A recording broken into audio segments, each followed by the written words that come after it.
but I'm here, like I said I would be.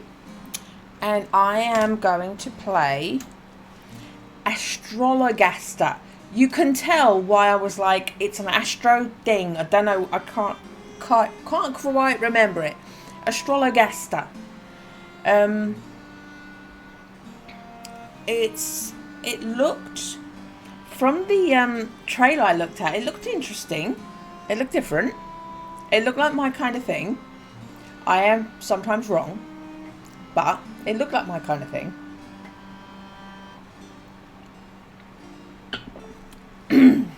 So, I'm going to jump in. Oh, now it's loud. Long ago in England in 1592, there begins our tale, and all of it is true. Through all of London, bubonic plague did spread, covering folk in weeping sores and leaving thousands dead. Well, that's cheerful.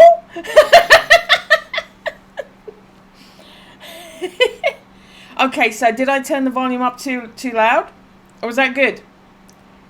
Because that when they sang was louder. Drag left to turn page. It was good. Thank you, Ace. Oh my god, it's like a pop-up book. From towns and cities, doctors they did flee, leaving their patients to die in misery. But one brave doctor stayed when all the cowards fled, might not have been because he was too sick to leave his bed. Alas, 'tis my final hour. I will surely die. I am too far gone to recover, and for the plague there is no cure. Unless a cure might be found in the stars.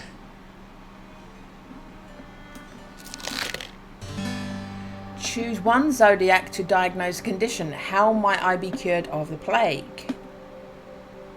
That's Sagittarius, isn't it?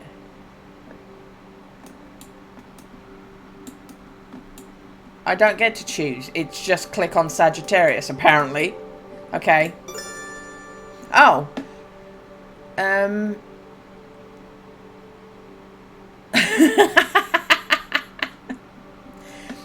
The plague characterized by a loss of appetite, immoderate thirst, and pus-filled swellings behind the ears, in the armpits, and in the groin.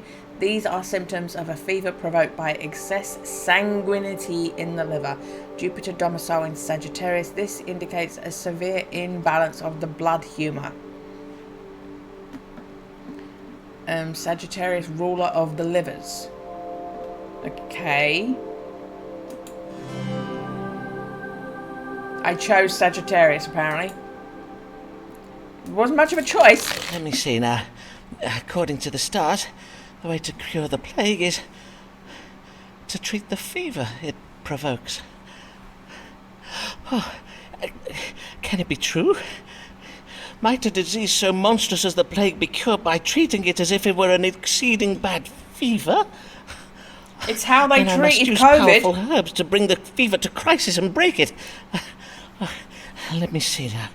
Angelica and dandelion for heat, borage to provoke sweating, infuse them in wine, strain and distill the mixture to produce a most powerful strong water.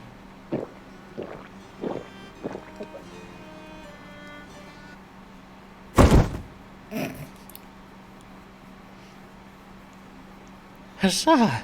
I am cured!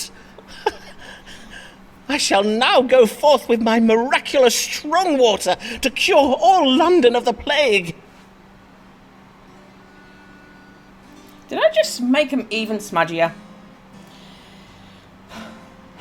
Sorry. I'm having issues.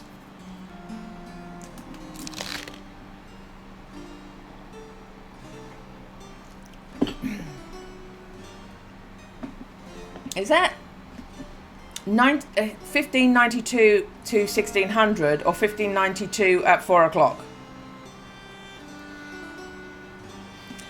How might I be cured of the plague? I judge my plague symptoms as being provoked by a fever. I invented a new kind of strong water to cure it.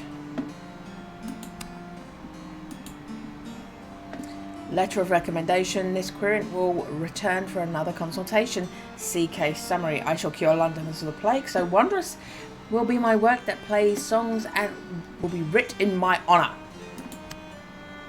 Okay. Foreman made a plague cure and used it on himself, then left his house to restore Londoners to health. Huzzah! Huzzah! Huzzah! Huzzah! Huzzah! Huzzah! Huzzah! Huzzah! Simon Foreman, he cured us of the plague. His brews Some details are a little vague, but we know he used astrology and doses of strong water. So what if he be not a proper licensed doctor? It's Boris Johnson handling COVID. The game.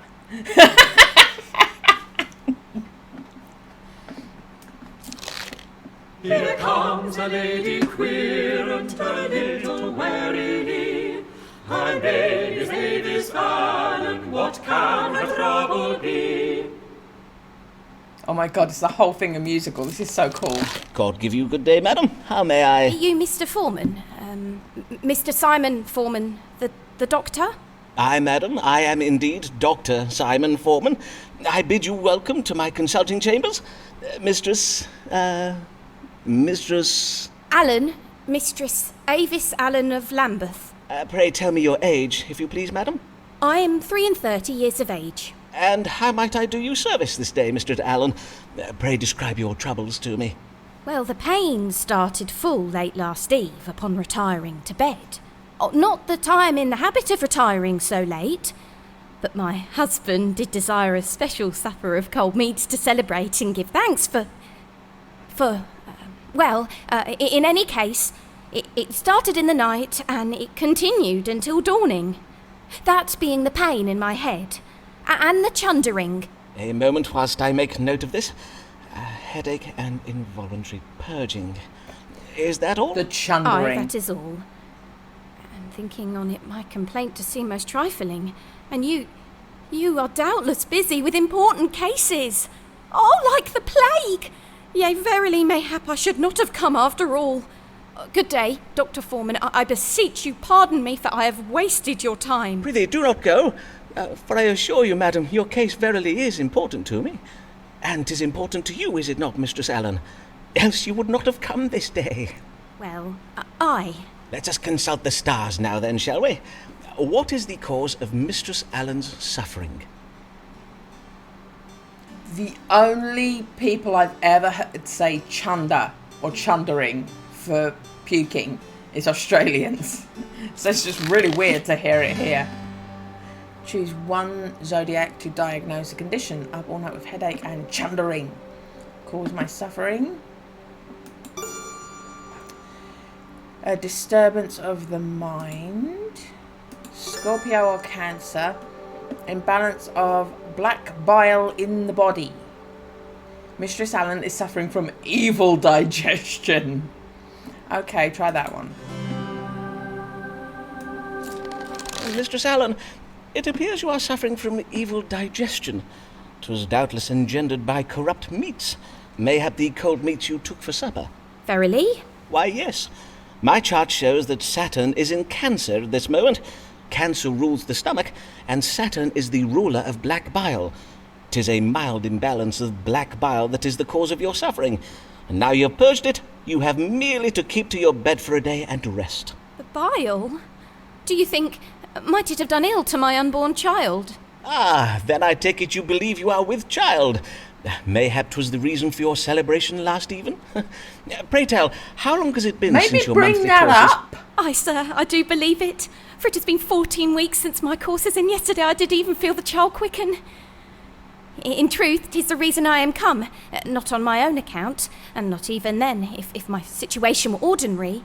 I have been with child before, you see, but 'tis never. And Mr. Allen, and I do pray this one will be born alive. Dr. Foreman, prithee speak true. Have I killed our child? Have I killed this child as well? How now, madam? Speak not so of yourself. You The are the puking child's could mother. just have been that you're 'Tis you pregnant, who you gives silly life cow. to the babe growing inside you.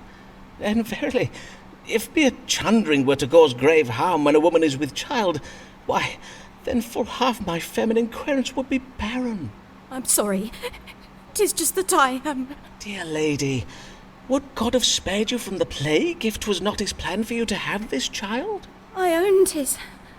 Yes, doubtless God does have plans for me. How very kind you are, Mr. Dr. Foreman. I thank ye, and fare you well, sir. Fare you well, Mistress Allen. He just turned into a robot. His voice got doubled. Sounded like he turned into a robot.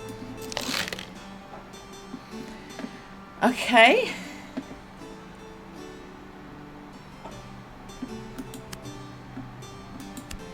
Okay. This querent will return for another consultation. What a kind man Dr. Foreman is, and so patient with me. Letter of recommendation. Okay. Almighty God, that to thy servants Father's trackless flag, not blessed with success and wisdom.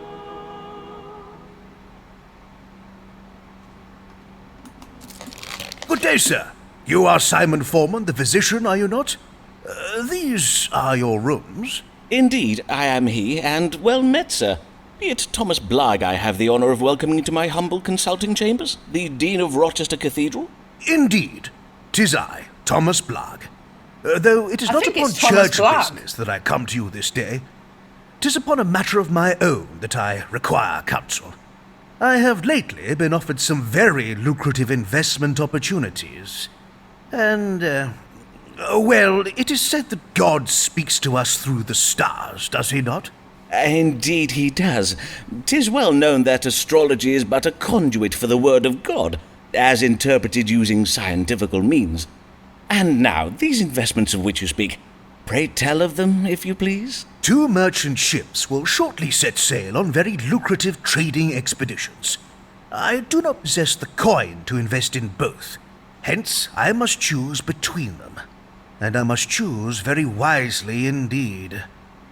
For sea voyages are most perilous, and if my ship were to founder or be captured by pirates, I would lose my entire investment. Aye, forsooth, 'twould be most lamentable, to say nothing of the poor souls who might lose their lives. Who are, naturally, the greater of my concerns. Aye, naturally. And whither might these ships be bound? The first is bound for the Spice Islands of the East. 'Tis a voyage to be undertaken by a ship named the Conquering Cherub. The other is the Pride of Yarmouth. She is to bring back sugar from the Americas. Have you now the information you require? Then perchance you may divine for me upon which of these 2 ships our Lord God has bestowed his divine blessing. Aye, Dean Blagg, we may now consult the stars. Should Thomas Blagg invest in the voyage of the Conquering Cherub, or that of the Pride of Yarmouth? Can't you just pray? It's what you tell people with actual problems. Can't you just pray?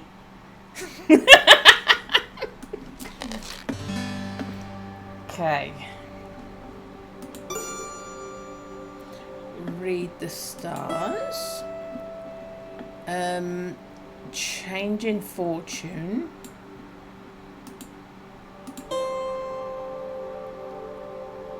Femininity.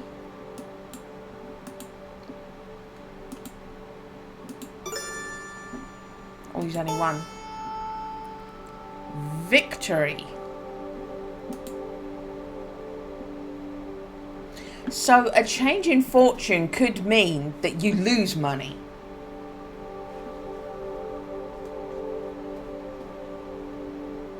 Okay. The stars advise you to invest in the ship named the Conquering Cherub. I see. And why is that? Well, I have calculated that at this very hour, upon this very day, the planet Mars and the constellation Scorpio do both dwell in that part of the sky we call the House of Children. And, as it happens, Mars is the ruler of Scorpio, hence we may say that Mars is presently exalted. Mars has been exalted by Scorpio, you say? And what might that mean? When exalted, Mars represents victory.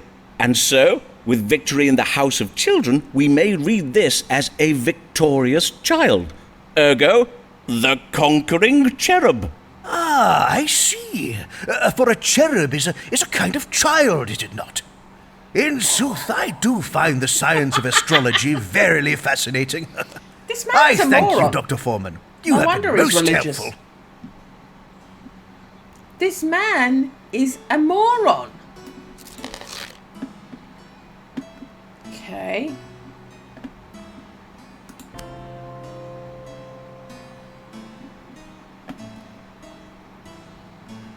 Okay.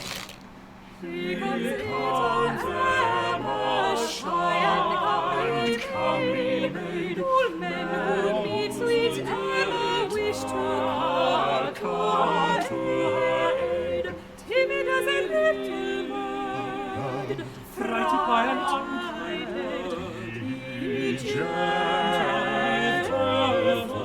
she seems full afraid.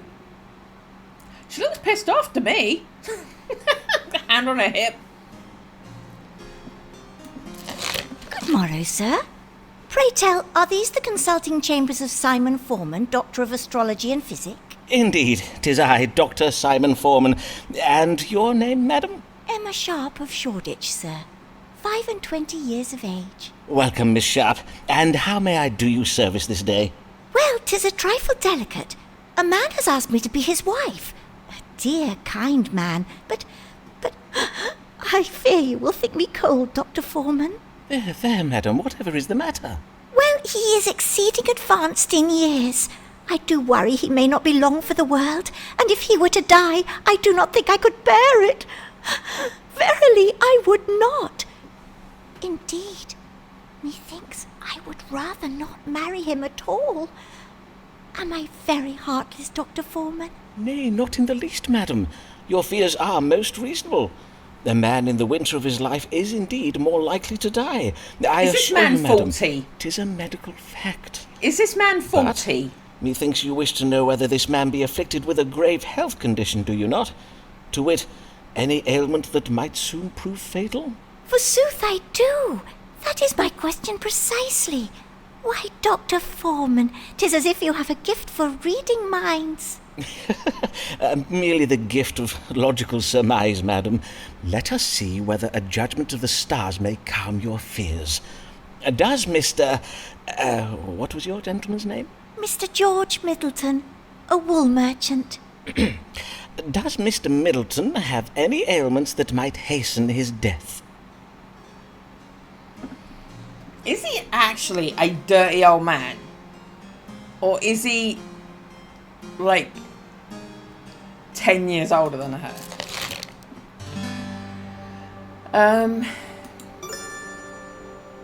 Uranus in retrograde. Mild enhancement. Enchantment cast by a witch suggests possibility of death. I am fine, thank you. I am enjoying this Tudor stargazing game. It has some very fun songs. Aries, Libra, severe vertigo. Okay. I'm thinking that I recognize some of them. Venus, imbalance of phlegm. Lovely. Illness cannot be cured. Mild imbalance of black bile. Cardiac passion, condition that may end in death. Does that just mean he's cardiac passion? Is that just means an old guy fancies a 20 whatever year old she said she was? Mr. Middleton has been bewitched. The enchantment may prove fatal. Suffers from drooping down of the piss. Characterised by involuntary urination. It's exacerbated when combined with his fear of heights. So basically, when he's up high, he's so scared he pisses himself. I'm gonna go with that. You're gonna decide not to marry this man because he's piss scared of heights. Mr. Sharp, I have exceeding excellent news for you. Mr. Middleton has only the most trifling of ailments, dropping down of the piss. Though I must advise you that marrying a man who suffers from dropping down of the piss would pose certain laundry-related challenges. But widowhood is not likely to be one of them. So At least childish. not imminently. Blessed So day! childish. What wondrous news! However, there is one other small thing Dropping in down my of the chart. piss? What It seems your wondrous future news! husband does also suffer from an unreasonable fear of heights. Such a fear could aggravate Mr. Middleton's condition. He would be advised to avoid tall buildings, bridges, and mountains. Tall Or at buildings least be sure he everywhere takes in a change Tudor of bridges times. along with him on any such Everywhere. outings. Couldn't move for Verily? skyscrapers. Then I will follow your advice most carefully, Dr. Foreman. I will now to Mr. Middleton go and accept his proposal of marriage.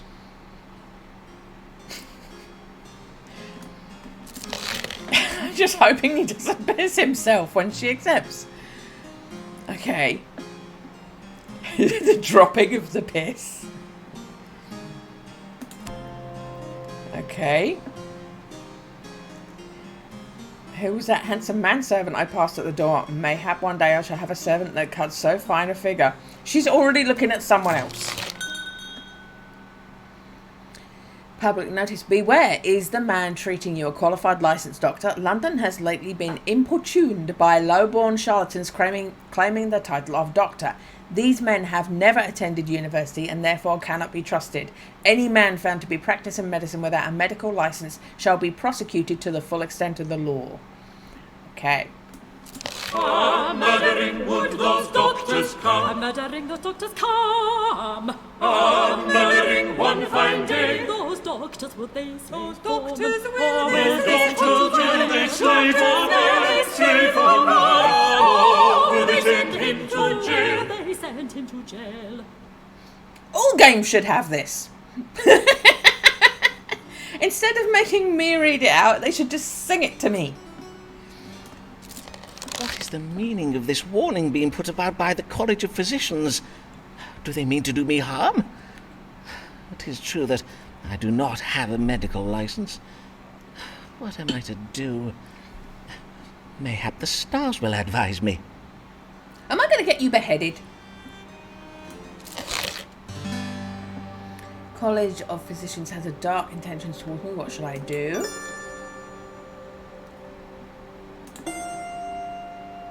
The Sun, religious authority, head of church. Church of England can help me from the Archbishop of Canterbury, has special power to grant medical licenses. College of Physicians is making war against me. If I aim to become the best doctor in London, I must find a way to end this war. Authority the licensed doctors of London hold is primarily owing to their wealth and privilege. There is much that they do not know about physic. This represents ignorance. Oh, fantastic! Something to do with my star sign represents ignorance. Capricorns always get the shit end of the stick. We always get the shit end of the stick. Okay. I must use my brilliant mind to forge strong relationships with my querents. Intelligence. Solution involves being sensitive to the needs of my querents. The moon exalted in Taurus. Sensitivity.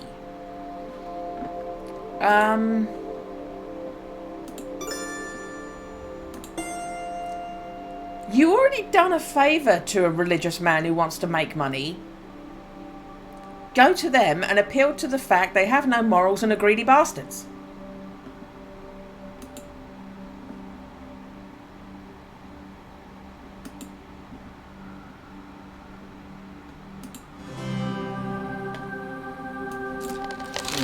I see. These doctors have waged war against me, and the only way to stop them is to obtain a medical license. And in the House of Religion... Ah, yes, a reminder that the Archbishop has the power to grant such licenses. Mayhap I will one day find a way to petition him for one. In the meantime, I must serve my querents well, for if I do, they will doubtless favour me with letters of recommendation I can use to petition the University of Cambridge to grant me a license. Okay, that didn't work the way I thought it was. Okay. Who's this man at the door who we've not seen before? Who's this man at the door who we've not seen before? Who is come to inquire the rest in such strange attire? 'Tis Signor Ferraro. He has come with a triangle of Ferrero Rocher to present to you. Good day to you, sir. Oh, I see you're having some difficulties. William, fetch my guest a chair. No, it's good. I am just a little stiff. As you wish. Mr. Signor Riccardo Ferraro. I am a gentleman of Venezia, come to make a trade in London. Venice? 'Tis a fine city, I hear. And how may I do you service this day, Signor Ferraro? I am come with una problema medicale, and you are most great dottore who does cure all London, huh? You cure Ferraro too, see? Forsooth, I will seek to do so, Signor. Pray, describe your complaints, if you please. Is burning when I make the water. Pain during urination? See, and his pain down here. Molto pain. And pain in the lower back. Now, let us see what the stars can tell us. What ails Signor Riccardo Ferraro? Okay. Imbalance of yellow bile in the body. Suffers from gout, which is caused by hot, dry humours seeping into the joints of the foot. What's the foot got to do with it? It's his back and his dick. Libra. Severe imbalance of phlegm. Stones in the kidney. Loss of appetite. Severe pain in the kidney area. Vomiting and difficulty passing urine.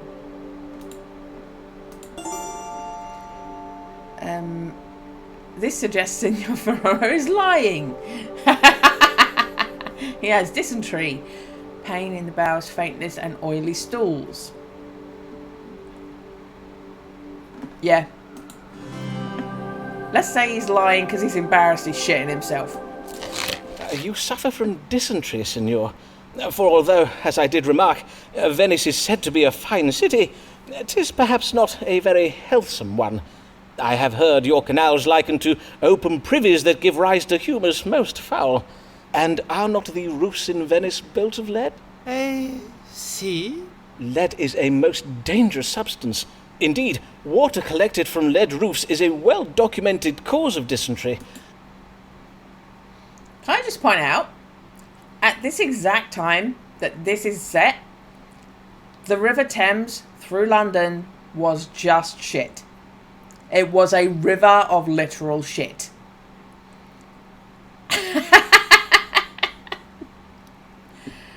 He's slagging off the privies of Venice while in London with his shitty river.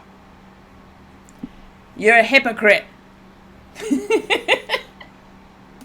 I prescribe bed rest and vigorous fumigation of the body from below. Fart. If you will return to my chambers later this day, my manservant William will attend to you. You can fart on my manservant William. You are quite sure of this diagnosis? The dysentery, you say, huh? Then you blow the smoke up on my... Up your fundament, yes. As I say, my manservant will perform the procedure, after inflating a pair of bellows with the fumes of hot coal tar. Be not afeard, sir. 'Tis a near painless procedure. He's gonna give you a butt Mayhap plug. we do another day, huh? When I am not so busy with my trading. He's going to give Arrivederci, you a Signor butt Foreman. plug. Riccardo Ferraro bids you good day. So he wasn't happy to have a butt plug. Did diagnose dysentery, bed rest, fumigation from below. Querent took my advice rather ill. So he's coming back. Oh, she's back. It is true she lacks finesse, but every awkward hero needs his awkward princess. Okay. Ah, well met, Mistress Allen. Pray tell, the last time I saw you, you were with child, methinks. Pray tell, how I fares... would rather not talk about that if you please. No! Oh, I see. I am full sorry, madam. What I'm brings come you this- upon... The matter I beg that your brings... pardon, madam. I prithee, madam, say on. I'm come about the new law. I know not what to do, and I would have counsel. You are in trouble with the law, madam? Nay, at least not yet, but my neighbours have begun to remark unkindly upon my absences, my Sunday absences from church. I am afeard one of them may soon denounce me. Ah, 'tis the Act Against Recusants you speak of. The law that obliges Catholics to attend church and take the English sacrament. You are of the Catholic faith, then, I take it? I, a Catholic, but as well a law-abiding woman and a full loyal subject of the Queen. Long may she reign. I do not doubt it, madam. But to take the Protestant sacrament, 'tis heresy. So says the Pope in Rome. I risk being damned to hell if I do it, Dr. Foreman. Verily, I find myself in a most terrible bind. I see. Damned if you do, yet condemned if you do not. A cruel bind indeed. Well, let us see if the stars may untangle it for us. Should Mistress Avis Allen attend Protestant church services? Maybe she should kill her neighbours.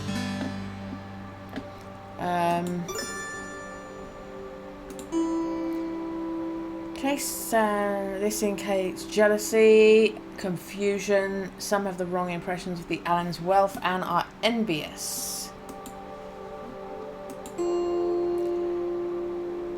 Yeah. This represents women. Mistress Allen's problem is her female neighbours. Kill the neighbours. All these lots. Strength, death, surprising political event. Avis must remain strong in her Catholic faith, for when the Queen dies, her successor may revert England back to Catholicism. He doesn't, but he says you're allowed to be Catholic.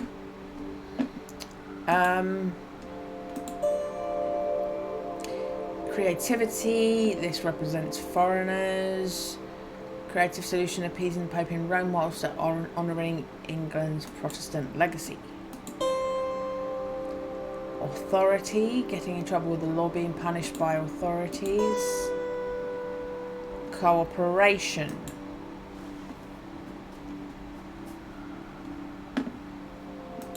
I want to blame it on the neighbours. I want to blame it on the neighbours. Dear lady, if your neighbours consider speaking against you, 'twould be on account of envy. Envy? But Mr. Allen and I have not been blessed with... I've not had the same fortune as other women. And to be sure, we are not wealthy. Yes, of course. Hence you must disabuse your neighbours of their ill-founded notions. Indeed, you must have them believe that you are, in truth, most poor. Then I am to have my neighbours pity me. Precisely so, madam. For if they were to pity you, they would never think of reporting you to the authorities. Nay, they would say, "See how low poor Mistress Allen has come. She has no gown fine enough for church, so she finds an excuse not to come by pretending she is a Catholic." Oh, I see. Then I must wear coarser clothes as well. In truth, 'twill not be agreeable to be talked of so. But nay, 'tis naught but my vanity, and if a woman must sacrifice her comeliness for the sake of her soul, so be it. 'Tis but a small price to pay. Oh, but be assured, madam, you would still be most... methinks you would appear no less comely in poorer attire. Oh, Dr. Foreman, you make me blush. Forgive me, dear lady. 'Tis not my intention to occasion you Because that any- sure is a sexy Madam, outfit. Would you care to see my collection of Venetian glassware? I think I would. Indeed, I would he like on that the very pole? well. Is he on the pole?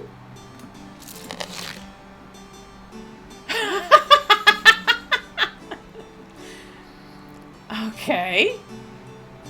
Methinks Quirrent was pleased with the reading I gave this day. Coitus post consultum. You fucked that woman! She just lost her baby! Okay. What have I done? If I only knew of a Jesuit priest, I might confess my sins to. My glassware!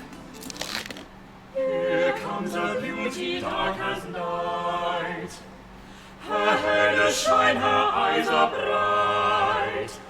A damsel formed for man's delight. Oh, she is quite a lady. Oh, she is quite a lady. The choir's horny as well. Good day to you, sir. I am Amelia Bassano of Bishopsgate, here for my consultation.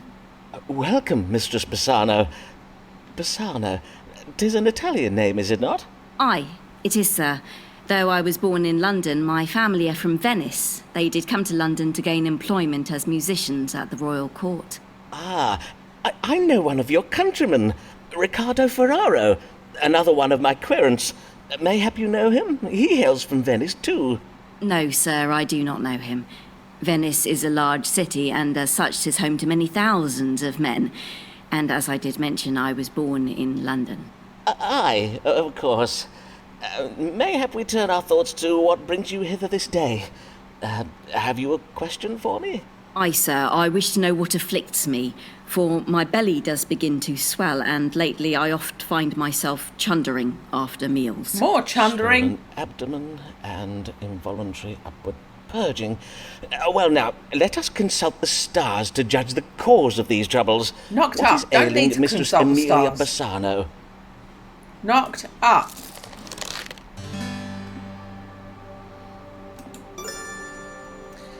Imbalance of phlegm in body. Suffering from liverworm. Nope. Knocked up. Yes. Illness will not last long. Quirrent is with child. What's the other option? Oh, is that me? That's Capricorn. Illness is chronic. Quirrent is affected with crick in the knees caused by presence of excessive weight gain. Again. Capricorns. Seriously. My symbol is a goat with a fish tail. I don't get birthdays because it's too close to Christmas and New Year. And we're getting all this shit. Okay, you're pregnant.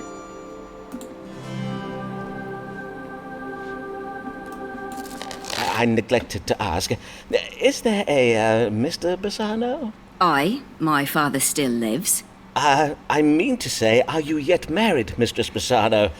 I presume you are, for the stars indicate that you are with child. Wondrous news indeed. Ah, I see. Of course, it is natural for a young lady to be a trifle anxious when she's expecting her first child. And I see you are anxious, are you not? Aye, Mr. Foreman, I own that I am. Well, doubtless you are anxious owing to the unpredictable nature of your condition. For instance, sometimes the child might emerge from its mother's womb early, weeks or even months earlier than anticipated. This possibility is a medical fact, and one that should be explained to any husband you may... Do you see what I'm saying, Mistress Bassano? Nay, not in the least, sir. Some of my maiden querents, I assume you are still unmarried and therefore a maiden, when they find themselves inexplicably with child, they oft do not remain unmarried for long. I advise you to discuss this with your family without delay, Mistress Bassano.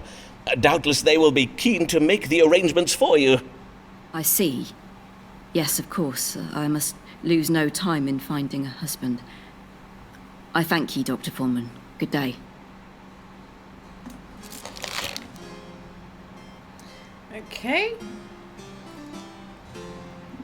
I don't think she was pleased. I don't think she's angry with you, but I don't think she's pleased. Cousin Alfonso will consent to marry me, especially if Lord Hudson settles money on me for the child. Okay.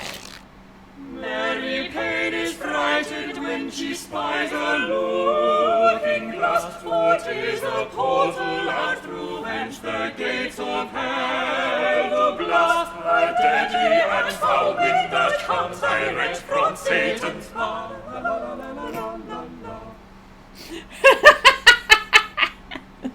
Comes direct from Satan's fa la la la la la.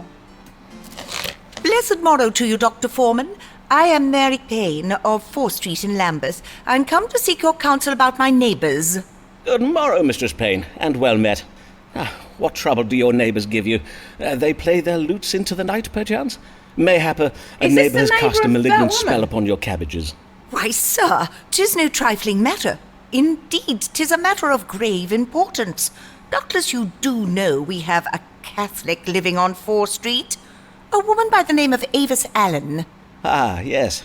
I did hear tell that Mistress Allen subscribes to the Romish faith. But 'tis no crime to be a Catholic, is it, madam? At least, not at present. Aye, but harbouring a Jesuit priest is, Dr. Foreman. These evenings past, I have spied a man sneaking in and out of the Allens' house. 'Tis my reckoning the man is a priest who is going hither and thither all over Lambeth to perform the Catholic Mass and take confessions. Doubtless Mr. Allen is hiding him in one of those little cupboards. You mean to say you think Mr. Allen has installed a priest hole in his house? A secret room hidden behind the wood panelling of a wall? Indeed I do. I am certain that he has such a hole, and that a priest is going in and out of Mr. Allen's hole from dusk till dawn. Verily? How troubling. But surely you are mistaken, madam, for under the cover of darkness, how can you be sure the man you did spy was not Mr. Allen himself? Nay, 'twas not Mr. Allen. Mr. Allen is a fine, tall figure of a man, whereas the figure I did spy was very narrow and malformed in appearance. A scrawny little imp of a man he was. I see. Now, you must not think me intolerant, Dr. Foreman. If Mistress Allen must cling to her idolatrous backward beliefs, 'tis her own affair, and I have no wish to cause trouble for the Allens. And even though Mistress Allen has lately not been seen in church, thus far I have held my tongue about it. But we residents of 4th Street are decent English folk. We will not abide an agent of Rome sneaking around our neighbourhood, muttering incantations in some devilish foreign tongue. I think you mean Latin, madam. But before I act upon my suspicions, I think it wise to know if there be any truth in them. Then let us see what the stars can tell us. Who is this mysterious stranger, and why does he frequent the Allens' house late at night? Oh. Okay. Mistress Payne will die suddenly, mayhap before the end of this consultation. Narrow and malformed. Are we going to kill her? I'm all for that. The man Mistress Payne saw harbours cruel intentions toward the Allens' household goods and possessions. Can we kill her?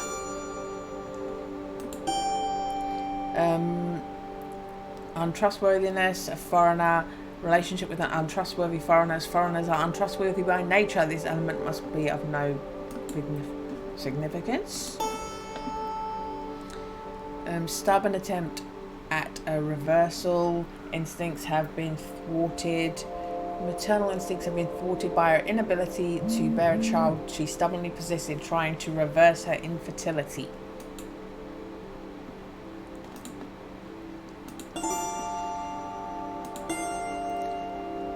Education, finery, educated man who adorns himself with fine clothes. A woman, Virgin Mary. Mistress Payne saw in public is an enemy, engages in idolatrous worship of the Virgin Mary. In other words, he is a priest. No, why would you do that? Can we kill her? Can we kill her? Can we kill her? The man you saw prowling around the Allen's house is no priest. He is a thief, come at night to steal silver plate and candlesticks. 'Tis a mere robber I saw. On my honour, that is well to hear. Still, something must be done about it. I will rouse the menfolk of 4th Street and have them patrol our street each night until this sneak thief is apprehended. Ah, is that truly necessary, madam? Be there not more... Pleasant day, Dr. Foreman. I can't get your leg over anymore. Corinne was a little pleased with me for the reading I gave this day. Okay. Fine looking youth foreman's manservant is... Oh my god, everybody fancies your manservant. Does rock a continental frock. When the parent does rock a continental frock. When his Italian flair features all facial hair. 'Tis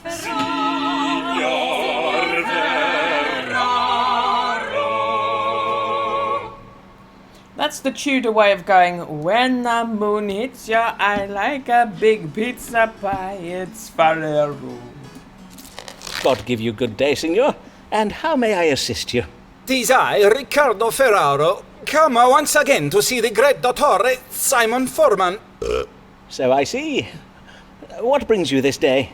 I bring myself to you, so you trade my illness. 'Tis very grave. And, what might this illness be? Perchance we might start with your complaints. First problem is the laughter that cannot be controlled. Uncontrollable laughter, you say? I see. Anything else? Next problem, the dancing that cannot be controlled. Uncontrollable dancing. And yet, you do not appear to be dancing at present. What can I say? 'Tis uncontrollable dancing. I cannot control when I dance. Nay, 'tis a fair point. Doubtless my disease, whatever it may be, is very rare and very difficult to diagnose. But of course, if it be beyond your medical understanding... He's going to Let me diagnose you assure to you, need a signor, butt that plug. whatever is said of us on the continent, the learning of we English doctors is unparalleled. There is no better medical care to be had than in London. Now, let us see whether the stars may tell us something of your unusual and troubling illness. I diagnose you need a butt plug. Suggests an imbalance of blood. Senor Ferrero has been bitten by a tarantula on one of his ankles. Tarantula venom causes the victim to laugh, sing or dance uncontrollably, while also provoking an acute loathing of music. Chronic imbalance of yellow bile in the body. Suffering from colic, a disease that occasions abdominal pain, belching and bloating of the stomach.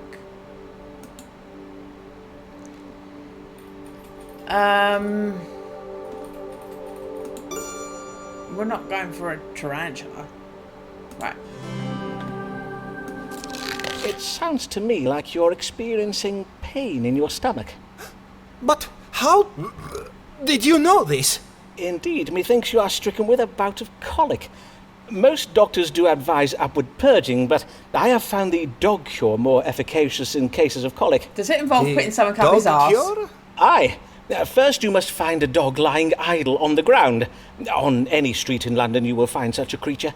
Then you must kick the dog away, lower your breeches, and then make water upon the spot where the dog did lie. If you say so, Signor Foreman. If we were not on English soil, of course, I would have said you were bitten by a tarantula. But there be no such spiders in England. Our weather is much too cold for them. Indeed, only an overqualified quack who draws his medical knowledge from books alone would think such a diagnosis appropriate in this case. Indeed, most ludicrous. And in truth, You have a the laughing and tarantula. dancing you are troubled with may doubtless be attributed to your hot-blooded Latin temperament. Doubtless you speak true, eh? 'Tis but a symptom of my hot Venetian blood. Riccardo Ferraro bids you good day. So this guy is always going to come lie about what's actually wrong with him. And... Okay.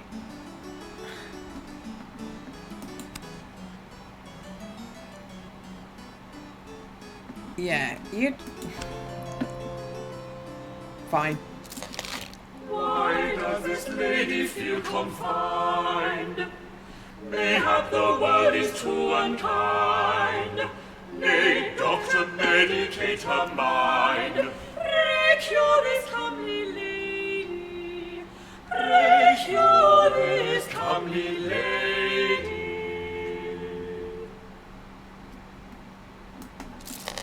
Good day to you, madam. Yes. Good day, Mr. Foreman. Pray tell, is your Venetian querent Riccardo Ferraro one of the patients you treat for troubles of the mind? Forsooth, his manner is right strange. I passed him at the door, and when I addressed him in the Italian tongue, he abruptly turned from me and ran away down the street. So he's not even Signor Italian? Ferraro has no grave troubles of the mind that I'm aware of. Mayhap he was He's merely a compulsive dumbstruck by your liar. beauty, madam. Dr. Foreman, a man is rarely struck dumb by a woman's beauty. Indeed, 'tis quite the reverse. He is oft rendered all the more loquacious, plaguing her with ill-formed metaphors he believes are compliments, and with hasty declarations and invitations she has neither sought nor invited. Ah, quite. But let us turn our minds to happier thoughts. I did lately hear of your marriage to your cousin, Mr. Alfonso Lania, for which I must congratulate you. And as I recall, you were with child when I last saw you. Aye, I was, as you correctly judged. And your child and husband are both well, I hope? I would rather not discourse on the subject of my husband, Dr. Foreman. As it pleases you, madam. What brings you this day? Lately I have been feeling heavy and lethargic. I do also find it hard to fix my attention upon the book I am reading or upon words I am composing. And yet, although I oft feel right tired, I am having difficulty sleeping. Ah, well, becoming a mother, beset with all the demands of a suckling babe, can force change upon the normal rhythms of life. Nay, 'tis not that, for I have employed a wet nurse for the feeding and much of the care of my son. Methinks I must have some kind of disease. I see. Let us consult the stars to see what afflicts you. Maybe she doesn't want to fuck her What is cousin. ailing Mistress Amelia Lania?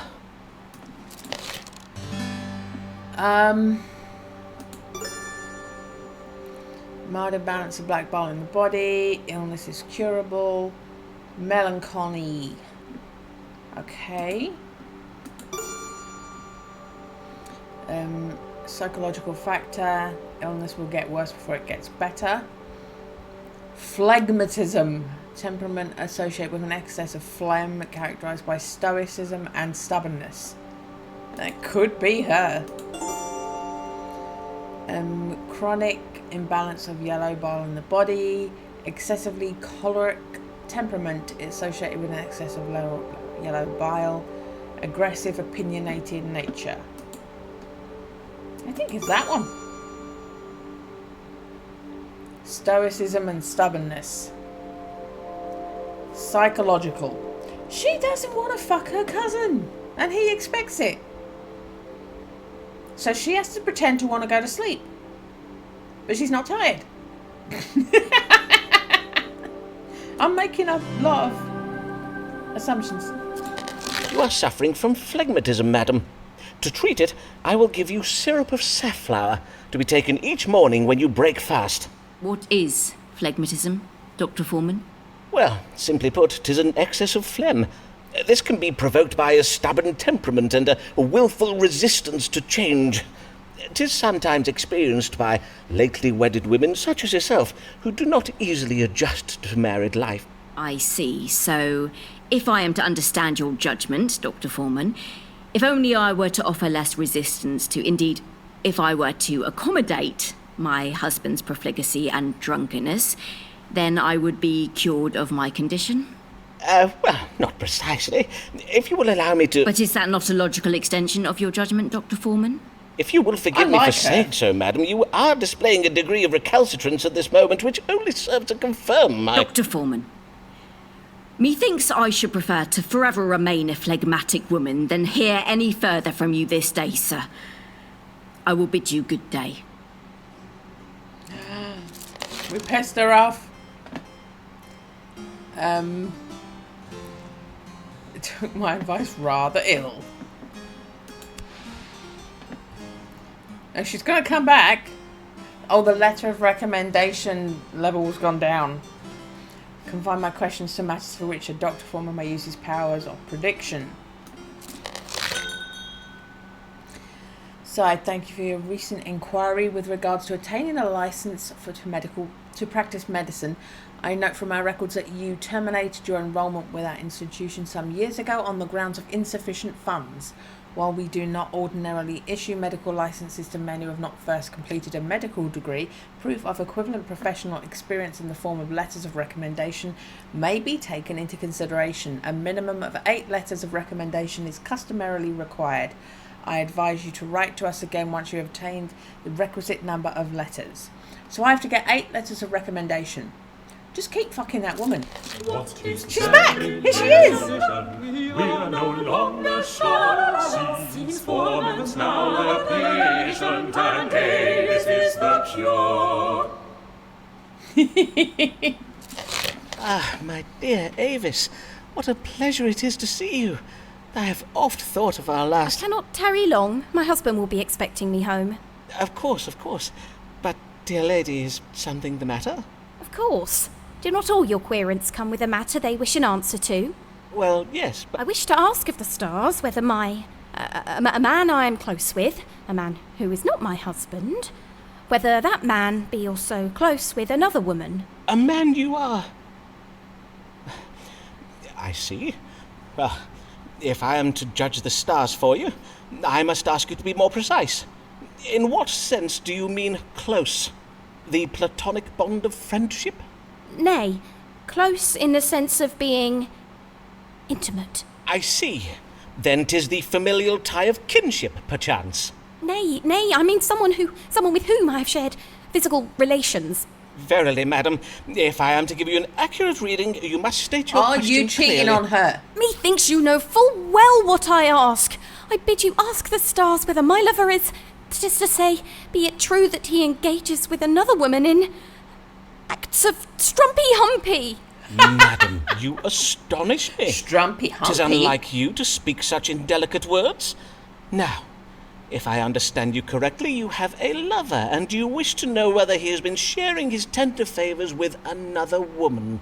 Aye, but did I not verily say so? And now that we have at last fathomed your question, let us read the stars to fathom an answer. Has Mistress Allen's lover been unfaithful to her? Oh my word. It's like a soap opera. Okay, a surprise, intimate relations. Consultation will provoke unexpected intimacies between me and Eris. So you're going to fuck her again. Jealousy, mind turned by confusion. Okay. Optimism. She should be more optimistic about her romance with this man. And the other option is... agreeableness. Mistress Allen's lover is seeing a woman who is willing and able to marry him. He wishes to continue his family line. Eris's lover, creativity being reversed. Woman who is unable to please. She no longer pleases him. Spark has been lost. This represents masculinity. Mrs. Allen's love wishes to father a child. No one's having him. No one's having him. Okay. Well, you want the letter of recommendation. So you need to keep fucking her to give you more of an approval rating.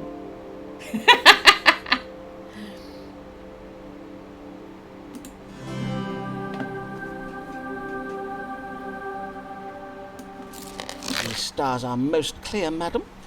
Your lover has not been coupling with another woman. He has not. Forsooth, the stars say that your mind has been turned by jealousy and confusion. Now, If there is nothing further, madam... Oh, how relieved I am to hear you say this. Oh, Simon, what a fool I have been not to trust you. But you... this lover...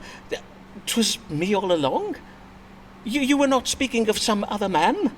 I beseech you, pardon me, Simon. I had to know the truth from the stars, for I did hear tell of other women. But how could you not see? No other woman is to me so dear and verily Is it not clear to you that I... Do you verily, Simon? Oh my dear, goodness. sweet Avis. Oh my goodness. Okay. Ooh, we're 5 away from a letter of recommendation. Sybil Fortescue always has what's new. Far ahead of friends of friends. She oft gets her hands on goods from foreign lands. That Captain Fortescue sends. She got peacock feathers in her hair and a monkey on her arm. Good morrow, madam. Has she I caught humbly disease off her welcome you to my monkey? consulting chambers, and thank you for choosing my practice. Mistress... Fortescue. Mistress Sybil Fortescue. Well then, Mistress Fortescue, what may I assist you with this day? I come upon a most troubling matter, sir. I know not whether it is a medical matter or something else. I see. Pray describe your trouble to me, madam. Well, I suppose it all began with a dinner I hosted at my house last even. Mayhap you have heard of my dinners, Dr. Foreman. They are much talked about. Though I fear last evening's dinner will be talked about for all the wrong reasons. Your monkey Talked shat about, on you someone. say? Yes, indeed, invitations to my dinners are much sought after, for I host the most desirable of guests, lords, bishops, poets, explorers, painters and the like. Why, last eve I hosted the famous Robert Lord Devereux, the playwright William Shakespeare, and the Bishop of London and his wife. As well as fascinating conversation, at my table I served the very latest and most original dishes. Last even, I served an exotic green vegetable called a potato. So crisp and refreshing. My dear husband sent them home to me from the New World. Doubtless you have heard of my husband, Captain Fortescue. He is a great friend of Sir Walter Raleigh. I see. Your dinners Why do is the sound potato most green? excellent, Mistress Fortescue. But what occurred at last eve's dinner that has you so distressed? Well, in truth, 'twas after dinner. We all felt a strong desire to take some air, and so we left the table to take a turn in some pleasure gardens nearby. But then, as we were walking along the path, right in the middle of the gardens, in full public view... Pray do not distress yourself, madam. Prithee, take your time. Did you all My shit guests yourself? and I were, all of a sudden, stricken with pain. We began chundering and voiding from our... But there was nowhere to turn, you see. There were no bushes close by to shield our modesty. 'Twas unspeakable. A moment, madam, as I note this down. Abdominal pain and simultaneous upward and downward purging of a most sudden and violent nature. You gave Now, Shakespeare let food us see how poisoning. these stars explain this most distressing and unsavoury event. What troubled Mistress Sybil Fortescue and her guests last eve? Okay. Well, you probably don't want to hang out with Robert Devereux because he's going to get executed for trying to overthrow the Queen. Just saying. Suggest illness is temporary, troubled with evil digestion. A severe imbalance of phlegm in the body. She has taken a chilly cold. Bullshit. Illness is chronic. Suggests neurosis. Wandering hands? Fine. Evil digestion.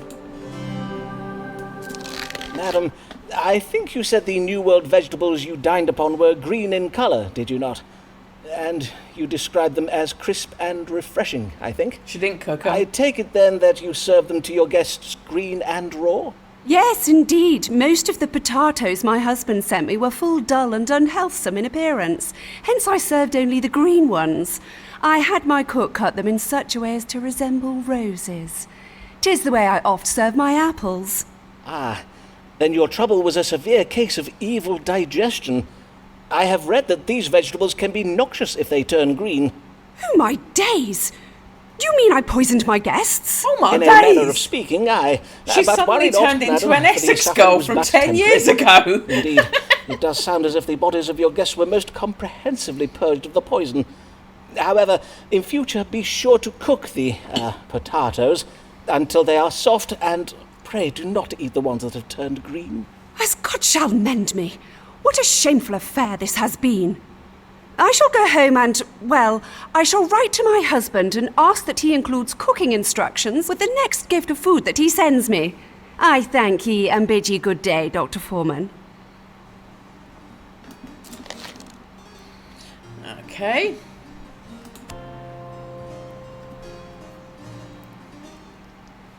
And she's coming back. Oh my god! She's back again? Just needs a man to be behind, for she's but a lady. Do you know what? Let this woman be an asexual. Or let her be a lesbian. She clearly isn't into cousin fucking. Good evening, Miss Lanier. What brings you? I am come about my future, Dr. Foreman. I wish to know whether I will find success as a writer of poems and plays. You can predict futures, can you not? You, madam? A writer of poems? Don't you and dare. of plays? Forsooth, how verily remarkable. Well, Okay. 'tis true most I of thought us he was gonna be a Basanos and dick about Laniers that. are musicians, but I have chosen a different path. I've lately begun a collaboration with a poet and playwright. Let us call him Mr. S. He is presently writing a play that takes place in northern Italy, and as I am of Italian heritage, he has asked me to help him write it. How interesting. And does this collaboration betwixt you go well? Right well, or so methinks. Indeed, Mr. S did suggest that I am full talented as a writer. Be not afraid of greatness, he told me. For once our play opens upon the London stage, our success will follow, as night follows day. I see. Then what would you have me ask the stars, madam? Well, I've noted that Mr. S, although a brilliant man, is oft prone to exaggerated melodrama and implausible plot resolutions. I wish to know whether this story of his, of our future success, is true. Very wise of you, madam. Could very then well let be us a see whether your success, success or but failure your name's is not gonna writ be in on the it. stars. Will Mistress Amelia Lanier find fame and fortune as a writer? As long as you don't want it with your name.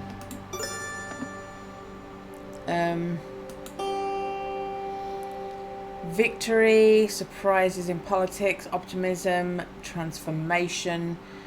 She maintains optimism. Her ambitions will be realised. Not only will she be successful, her work will lead to transformative and surprising political changes.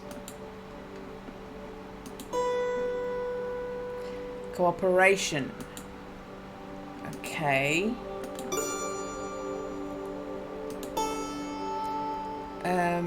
Sensitivity. Be more sensitive to the needs of her child. Fuck off. She can be a writer and have a kid. Legacy marred by deceit and jealousy. Deception. So this is him not giving her credit. Yes. Shakespeare is going to steal your idea.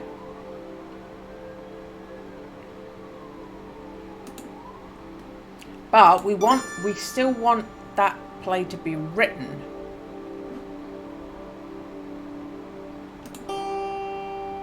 Surprising political changes.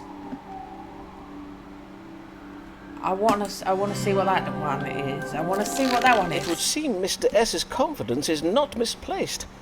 For the stars foretell that if you have faith in your success, you will succeed. And your contribution to the world will reach beyond literature to be of great benefit to society. So, in order to succeed, I must hold fast to a belief that I will succeed. Just so, madam. But what you are asking of me is right illogical, Dr. Foreman. Indeed, 'tis an impossibility. How can I maintain a belief that my success is inevitable when you have just informed me that my success is conditional and contingent? As Aristotle teaches us in Mistress his... Lanier, mayhap I have confounded you with the nuances of my astrological reading. All you need know is that the achievement of your goals is very likely. Indeed, 'tis indicated that your collaboration with Mr. S will be a fruitful one. Prithee, madam, look not for bad news among the good. Aye, mayhap 'tis best I not overthink it, as you say. I thank ye, sir. Okay. Good even, Dr. Foreman. So what are they writing? Are they writing 12th night? Are they writing 12th night? Pleased with the reading I gave. Good. Our letter of recommendation is crawling up very slowly. If I only could forget what he said about my success being conditional. Fie, how could Euclid have solved this conundrum? Mistress Davis Allen, love of Foreman's life, how futile 'tis to fall for another man's wife. She's come for more nookie. Good day to you, sir. Good day to you, madam. Oh, she pissed off. What service may I perform for you this day? For me? None. None at all. Verily. Then I cannot fathom why you... 'Twas my husband who bade me come, for he finds it difficult to speak of... As I say, he had me come in his stead, and I could think of no reason to give him for why I should not come. I see. Then what is troubling your husband? I've come to talk about my Madam, husband's penis. I cannot treat a querent without knowing first what his troubles are. He is unable to perform his marital duties. Oh my god, that was I right. see. And whatever does that mean? Your husband forgets to put out the night soil? Some broken shelving he has neglected to fix? Prithee, madam, I bid you be more precise. You know perfectly well what I mean, Simon. I bid you not drag this out any longer. Pray read the stars and let us get this over with. As you wish, madam. Now, let us see. What ails Mr. Allen so as to render him unable to perform his marital obligations towards Mistress Allen? Okay. Deficiency of blood. Worse before it gets better. Mild enchantment cast by a witch. A loss of carnal lust. Illness will be long-lasting. Disturbance of the mind. Mild imbalance of black bile in the body. Cold in the heart. Illness is temporary. A crick in the back. Hey, Panda! Pain in the hips and making it difficult to perform his duties around the house. Cold in the heart.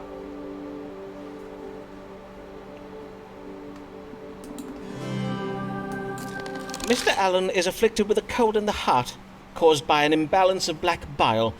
The treatment for this is quite simple. You have merely to add boiled snake to your husband's diet. Wow. Oh, that is... 'Tis your full judgment on the matter, then? Yes, he is to eat boiled snake flesh. Be sure to gut the snake first, however. Then I will pass these instructions on to my cook. Well, I'd best be going now. Nay, prithee, bide a moment. If you will. The snake flesh cure, 'tis often effective, in truth. 'Tis also my judgment, as a physician, that for a wife to be so neglected, 'tis most unhealthsome. And so... A quickie? So... Oh, Simon. Oh, God. Oh, Avis. So have we got a letter of recommendation for her now? Coitus post-consult. They fucked again. You have received a letter of recommendation. You tart. You fucked your way to a letter of recommendation. Was doctors against him do make war? Doctors against him do make war. He makes love without a care. 'Tis true, Avis is not his by law, but in love and war is fair. But in love and war is fair. Last even, 'twas like a dream. Oh, he's still in love. Never in my life have I felt so... She's very good in bed. Hello, Cor. Avis, 'tis true you are married, but surely a love as great as ours can transcend such earthly impediments. Dare I hope for... Nay, 'tis most unlikely. Or is it? Forsooth, there be no harm in asking the stars. Might Avis Allen one day be mine? This man is shagging his way to success. How you doing, Cor? Okay. Well, if you kill her husband... I keep going on... I wanted to kill the neighbours, didn't I? Her loyalties lie with family. Oh, Topanga! Hello! Topanga, you've got a new call pack. Do you want to stand on it? Topanga's made an appearance. Betrayal. She's betrayed her marriage vows. The damage this has wrought upon her marriage cannot be undone and her past cannot be erased. That's putting a lot of the blame on her. Oh! Optimism due to reversal. Change of direction due to death. Sudden change in direction. I may be optimistic, for Mr. Allen will suffer ill luck and die. Avis will be free to marry me. Okay, so B's looking like the one at the moment. Cunning. She's hiding a secret. Oh, have you got her pregnant? Truth, confusion, jealousy. I'm not seeing things clearly. If I knew the truth about our relationship, I would presently be seething with jealousy.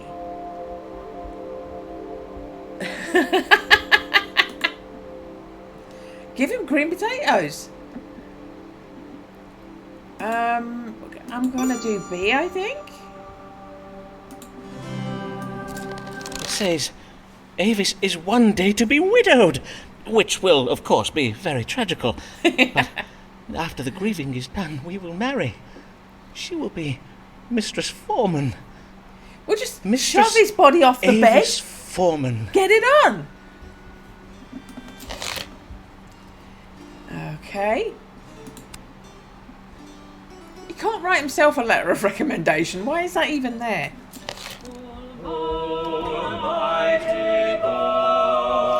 Oh, did we make him money?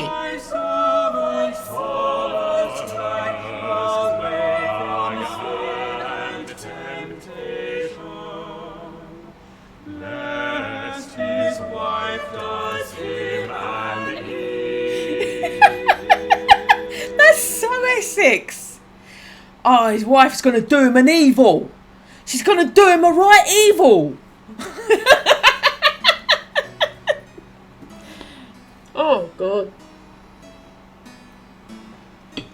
Sir, I have come to you. I believe my wife is going to do me an evil. Good day, Dean Blogg. Fare you well? Most well indeed, and I will tell you why. The conquering cherub has lately returned home to England. Ah, this being the voyage you did invest in.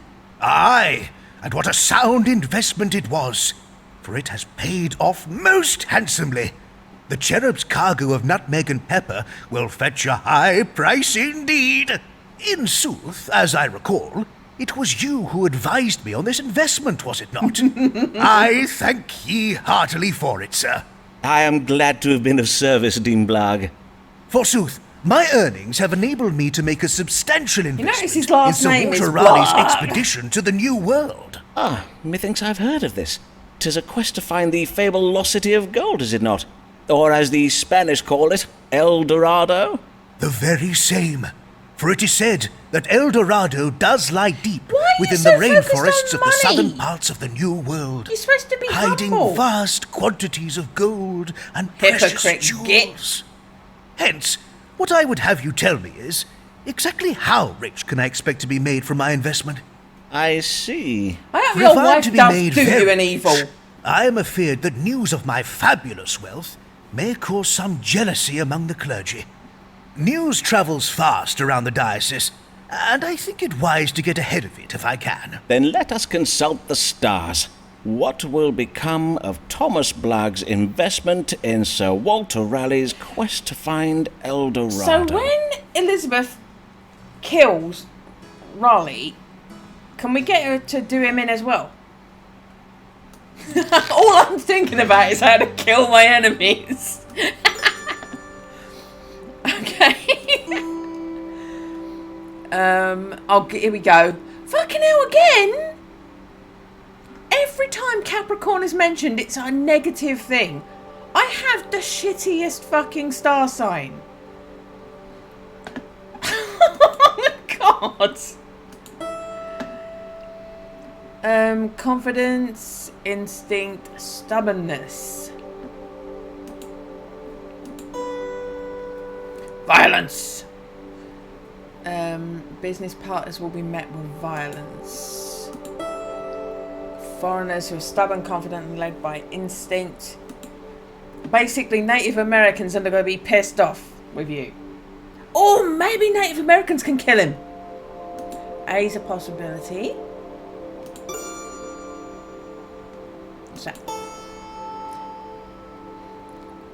Optimism in reverse, pessimism. Optimism in reverse. The inverse of death, life. Surprising reversal. Pessimism, reversal to save the lives of children.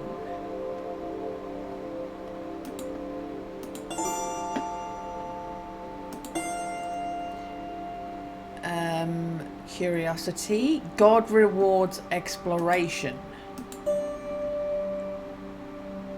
Find things, you'll be able to leave your children a legacy of fine things. So that tells him to go because it'll make your children rich.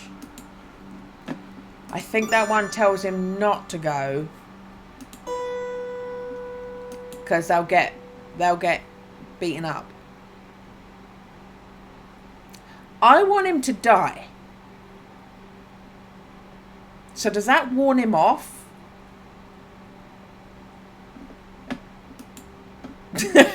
And my casual, I want him to die. Okay, let's try that then. I am pleased to tell you, Dean Blagg, that your investment is secure. Indeed, this expedition will produce a fine legacy for you to leave your children. For, according to the stars, God has seen fit to reward England's conquering spirit of curiosity. God It's all about favours the curiosity. expedition?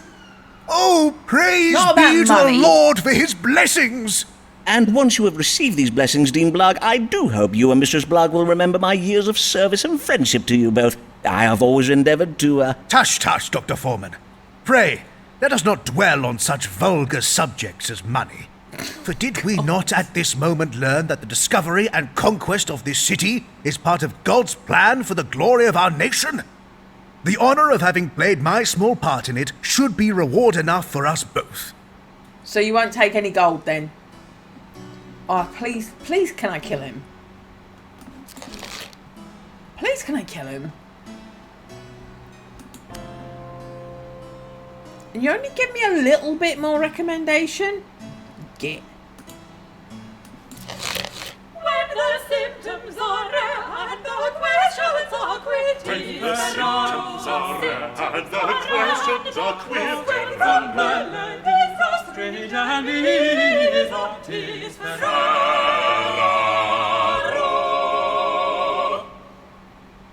So this is the man we suspect of pretending to be Italian. Good morrow, sir, and well met. Indeed, 'tis I, Riccardo Ferraro, come once again to the great Dottore Simon Foreman. Aye, and I can see why you are come. Methinks you are not well, signor. The colour of your face is quite alarming. It is because I am losing the blood. The blood does drain away from my face, away down my body, and out of my... You are bleeding from your fundament.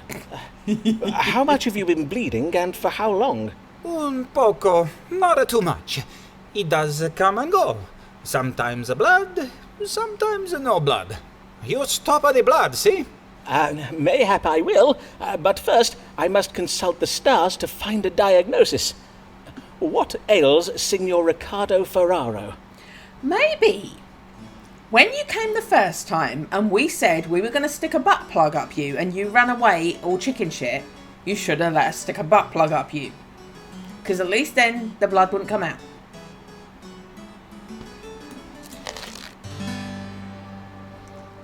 Bleeding from my fundament. Illness will not last long. Hemorrhoids, swellings in the anus and rectum. Blind hemorrhoids cause pain, whereas open hemorrhoids are apt to bleed. Mild imbalance of bile in the body. Suffers from jaundice. Blockage in his neck has caused a colour pool in his head, turning his face yellow. Well, he said your face is a weird colour, but it sounds like hemorrhoids. I'm going to say hemorrhoids. There is nothing here to worry about, Signor Ferraro. Your body is merely purging itself of corrupted blood, in a similar manner to that which does occur in a woman's nethers each month. To wit, 'tis most healthsome and You're natural. having your period. Are you sure?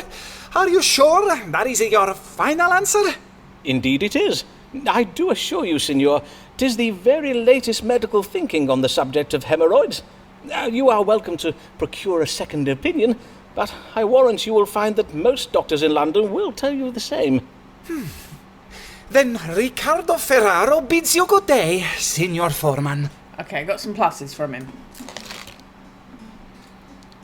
Okay.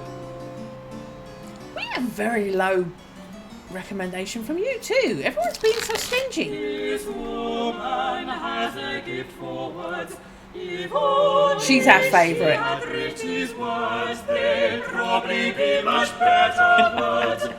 Written by her lady. So has Shakespeare screwed you over? Did he not credit you for your work? Did you see that? Oh no, See sorry. what, madam? Your querent, Signor Ferraro, scuttling away from me like a frighted rabbit. What have I ever done to upset the man? You speak All I Italian. did was wish him buongiorno as I passed him at the door. Verily, Signor Ferraro's behaviour does sound full strange. But let us not think of him, but of the matter that brings you hither, Mistress Lanier. He's pretending to be fare? Italian. I fare most well, in the main. For you spoke true when you said my collaboration with Mr. S would be fruitful. 'Tis going exceeding well. Verily, Dr. Foreman, I would be right content with my lot at present if it were not for the trouble I am come about this day. Pray, tell me of this trouble, madam. I am being prowled. Oftentimes in the night I see him following me home. One time methinks I even caught him looking at me through my window. I would have you tell me who this prowling man might be. A prowler? How very worrisome. Can you describe this man to me? Nay, for 'tis always at night that I spy him, and I have always been too frighted for my eyes to linger upon him very long. Then let us see what light the stars can shed upon the identity of this man who hides himself in darkness. Who is the man prowling Mistress Lanier? Okay.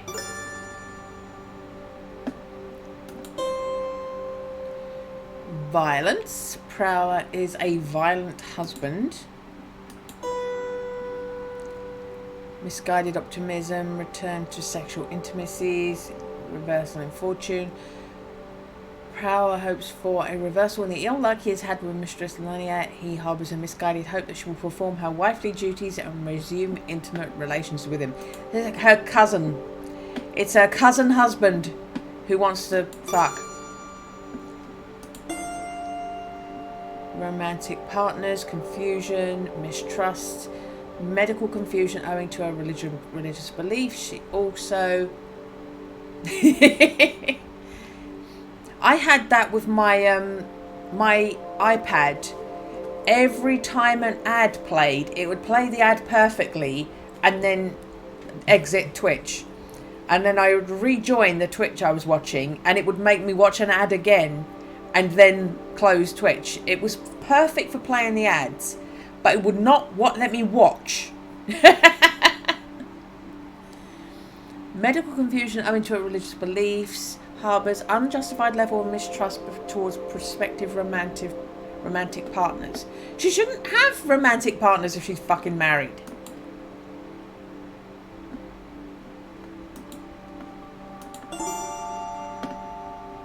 Okay. Man with authority. Wit. Man. Ah! She considers Shakespeare's stalking you? Shakespeare's stalking her. We'll go with that one.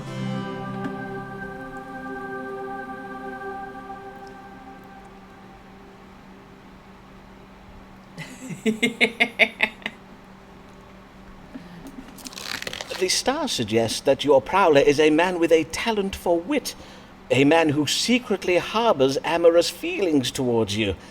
Does that sound like anyone you know, madam? Dr. Foreman, I find your question most illogical. I cannot know of a man who harbours secret feelings for me, for indeed, if I were to know of them, the feelings would not be secret. Yes, well, let me put it another way. Your friend, Mr. S, is the keen-witted man who furtively admires you. He is your prowler, madam. Mr. S is my prowler, you say? I bid you, sir, check the stars again. Is it not the most likely explanation, though, madam? I assure you there is nothing likely about the unique Turn the stars relationship off and on betwixt me again. and Mr. S. Indeed, he has too much respect for my literary mind to use me so ill. For his is a noble intellect that allows him to soar above the baser instincts of lesser men. Now, if you will not judge the stars again, Oh, she's all negative against me I will now. bid you good day, Dr. Foreman. We pissed her off. Oh dear. So our recommendation's gone down.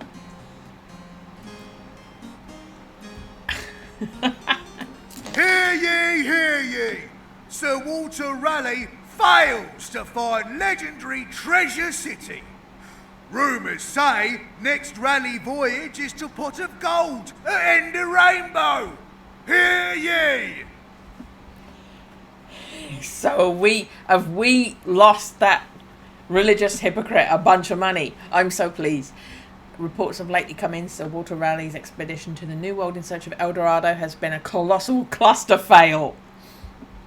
Despite Raleigh's assurances to the Queen that he would return with gold raided from his legendary city, it said that Raleigh's ships bring back naught but potatoes.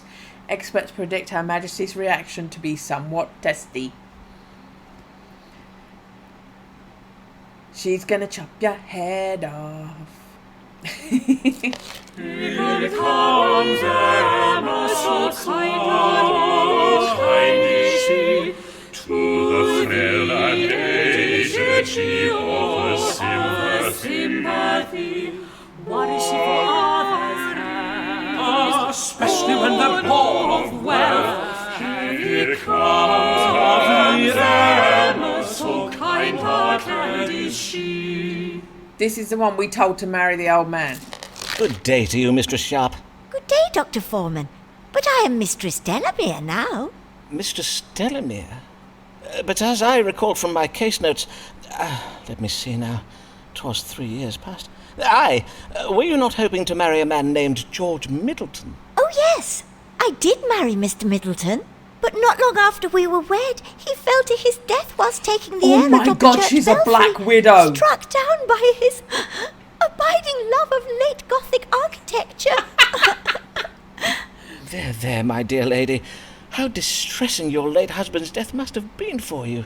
Aye, indeed, Dr. Foreman, so much so that my friends urged me to marry again, lest I die of grief.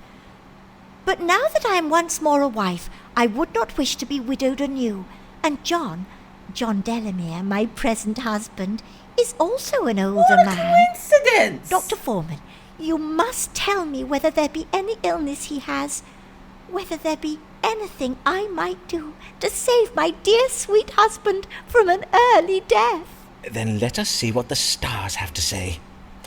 Is Mr. John Delamere troubled with any condition that may cause him to die? Can we tell her how to quickly bump him off? Condition cannot be cured. So she's going to fuck him into a heart attack. Witchcraft. Possibility of death. He's been bewitched. Mild imbalance of yellow bile. Quincy. He's got a sore throat. Fuck him to death. Madam, I am afeard your new husband suffers from a cardiac passion. You must keep him away from anything that may cause him alarm or shock. To wit, changes in temperature, sudden noises and surprises. Let me list all the ways you can kill him. I will indeed. I thank ye for this wise counsel. Good day, Dr. Foreman. I love the hand on the hip. Okay. Again, she's quite stingy. Some of these people are really stingy. Extremes in temperature, sudden noises and shocks. List of things I'm gonna do. She was a fine host, of this she will oft boast. She loves to entertain, she loves to entertain. Though hard she does try, her dinners go awry. And in tears and shame. Who's she poisoned now? Good morrow, Mistress Fortescue. How may I help you this day? I did lately experience feelings of a most strange and disturbing nature, for which I desire an explanation. I see. Prithee describe these feelings to me, madam. When did they occur? Last eve, at a dinner party hosted by my dear friend Mistress Emma Delamere. All was well at first, but soon after my arrival I was stricken with a kind of madness. Madness, you say? Yes, moments during which I found myself overcome with feelings of mirth, laughing most immoderately at the dullest of remarks made by other guests. At other times I felt an unnatural fascination with the shape of the candelabra in the table's centrepiece. She got stoned! And all the while I was so ravenous with hunger, I quite absent-mindedly ate all the sweetmeats at my end of the table. I fear my rapaciousness did not escape the notice of guests seated beside me. Such an immoderate appetite is out of character for you, I take it. It could not have merely been occasioned by anxious passions? No, she had nay, edibles. Dr. Foreman. Forsooth, I ought to have been very calm last eve, for I did spend the afternoon inhaling the fumes of an aromatic oil, a gift from my sweet husband sent back from his explorations in the Near East. I did mention my husband, Captain Henry Fortescue, before, I think. She got He is a so great friend of Sir stoned. Walter Raleigh. Oh, Henry and Sir Walter find the oil most relaxing, so he tells me. Yet you were not so very relaxed last eve, I take it. No, not in the least. For I fear a capricious spell was cast upon me. Over the course of the evening, I developed the strongest intuition that malignant forces were present in the room, and that I had been bewitched. Could it be true, Dr. Foreman? Might a witch have cast a spell on me? That is something we shall have to ask the stars, madam. Let us see. What was it that afflicted Mistress Sybil Fortescue last eve at dinner? Oh dear. They love black bile. Okay, so no, we're not considering that one. Bewitched, temporary, possibility of death, witchcraft. Condition is chronic, altered mental state. Smoke inhalation. Now, madam, the oil your husband sent you. This was the first time you did inhale its fumes, methinks. Yes, the shipment of gifts from my husband did only lately arrive. Ah, then I think we have your answer. I have read some interesting tales of such oils and herbs of the Near East. 'Tis said they occasion certain temperaments. To wit, an excessive sanguinity, which will have caused the immoderate laughter and increased appetite. They can also provoke a narrowing of the mind, which would explain your temporary fascination with the candelabra, and I believe the fumes of this oil may also have been responsible for the notion that you have been bewitched. And the men of the Near East gain pleasure from this oil? They would render themselves foolish on purpose? Aye, indeed. Foreigners have many strange customs and desires that we cannot hope to understand. How fascinating! Those crazy foreigners. I thank you for this explanation, sir. Indeed, 'twill make for a most diverting tale with which to regale guests at my next dinner. God give you good morrow, Dr. Foreman. Your next dinner, you're going to serve mushrooms?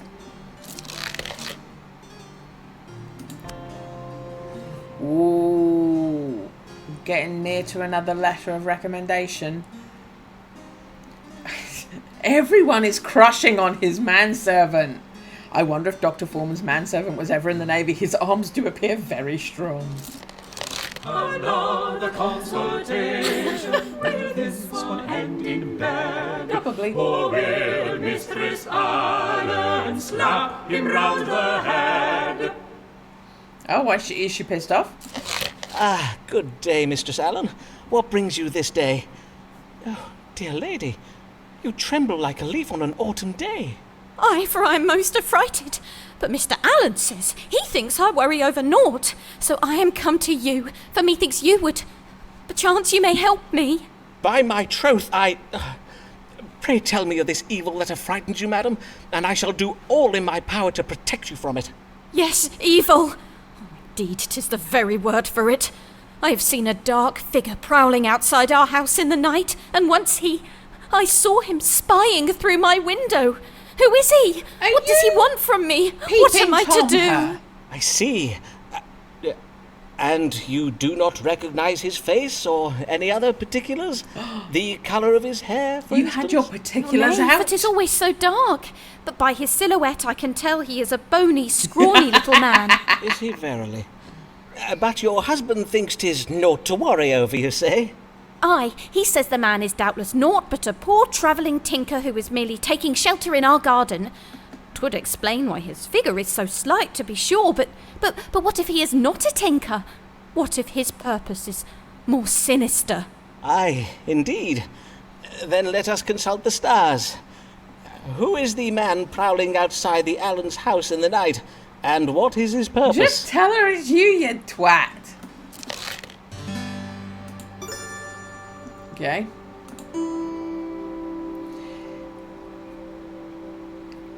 Avis's mind sheet must rein in her behaviour. What is this? Her behaviour? Romantic partner, deception, young men. She has a deceptive nature. She's obsessed with romance and has a preference for younger men. What is... Punished by God, frequent comings and goings from her house. It's you! We're not slut-shaming her. You're the dickhead. A mature man, intelligence. Prowler is a mature, intelligent man who is a secret enemy of the Allens.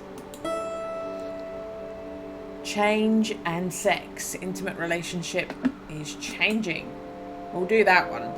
Because you're not slut-shaming her when you're the fucking one she's cheating on her The husband with. stars suggest the Prowler is a secret foe of your husband. Does Mr. Allen have any gambling debts, perchance? Odd. Methinks I see it now. Ah, 'tis you! The Prowler, 'tis you! Me? She's clever. How now, madam? What an outlandish notion. So you would deny it? That you have prowled and spied upon me these last months? Prithee, Avis, you've got it all I will not have it. I am not a thing to be owned. I'm not one of your prized possessions. I prithee, madam, put that down. Put it... Ah! Fie, madam! That was a priceless... Oh! A priceless Venetian vase. She turned into a piece of paper. Disappeared.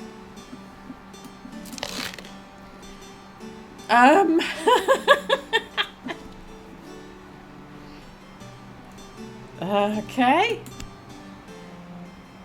Okay, so we already got your letter of recommendation. If I see him in the garden again, I shall have Mr. Allen go and name he thinks I'd best not tell Mr. Allen.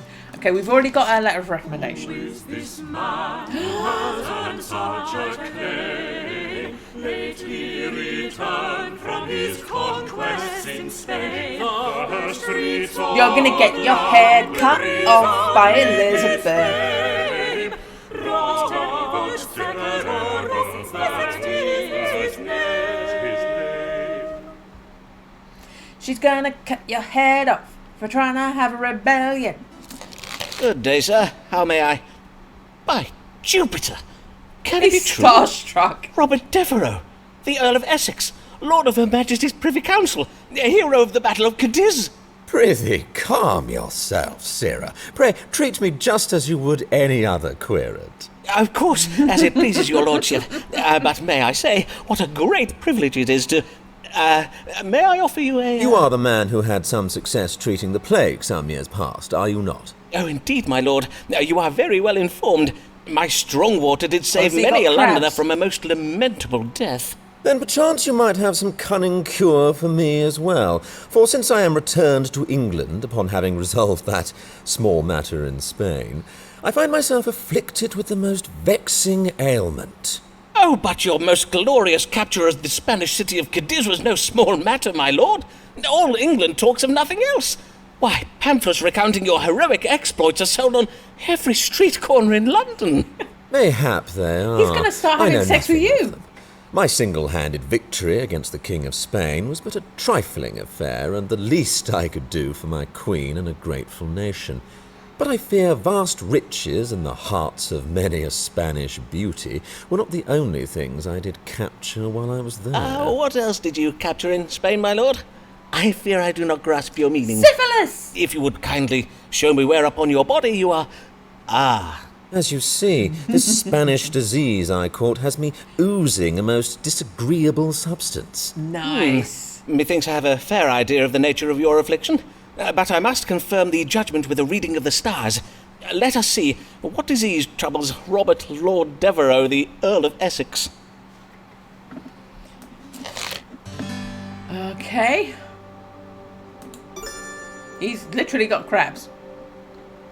Illness will not last long. Suffering from gonorrhea. White matter running from the privy member and pain when passing urine. Troubled with love. No, we're giving him gonorrhea. Severe narcissism. Yeah. Bile again. Phlegm. Bile again. Evil digestion. No. He's got gonorrhea. You have gonorrhea, my lord. 'Tis a condition provoked by an increase in intimate activities. Too much strumpy-humpy, eh? Well, 'tis true that since news of my victory got about, every wench from Southwark to Shoreditch wants a piece of my action, as it were. And how may this gonorrhea be cured? Cut off The your most dick. effective method is lead plate therapy. Usually this requires a man to lie in bed for many hours with a leaden plate positioned upon his privy parts, thus allowing the lead to impart its healing properties to the affected member. But, of course, men such as your lordship have no time to lie around in bed, which is why... Let me just fetch it from my cabinet. Which is why I invented this. And that is what? Some sort of wonder chub? Like the ones old men used to wear? Wonder chub. Precisely so, my lord. 'Tis a codpiece that I had a blacksmith fashion out of lead. I invite your lordship to wear it under your breeches so that the lead may remain in contact with your privy member at all times. Indeed, until you are cured. How very droll this is. Verily, how old-fashioned. I will appear as hung as old King Henry Tudor. Mayhap I just wear it in my chambers. Good day, and please come again. If you need anything at all, I am at your service. He's made you a lead jockstrap. Okay. Look how much recommendation I got from that. My other patients are fucking stingy. If I were to go about Whitehall Palace wearing a Wonder Chub, perchance it would revive the fashion for codpieces. Wonder Chub. That's a 1990s band. Watch another Avis, watch her night and day. If a woman has your heart, you cannot let her Are we getting stalkery with her? Are we stalking this poor woman now? Avis, I did not expect to see you this evening. Do you bring news? Aye, some very good news. At least if you confirm it for me. Methinks I am with child. How very wondrous. And, have you any idea of who might... Aye, verily, with child, but I dare not to. Forsooth, what if it be naught but false hope? Then let us ask the stars without delay. Is Mistress Avis Allen verily with child? And will it be Ginger? Oh god, there's a lot. Confusion that will be resolved. Evil angels are confusing Mistress Allen. Within a few months it will become clear that she is not with child. Reversal due to aging. She decreases her chances of being with child. Oh my god, is she menopausal? This represents a lazy woman. Where did that come from? Optimistic about the relationship between Avis and me. Untrustworthy and creative when it comes to her marital duties.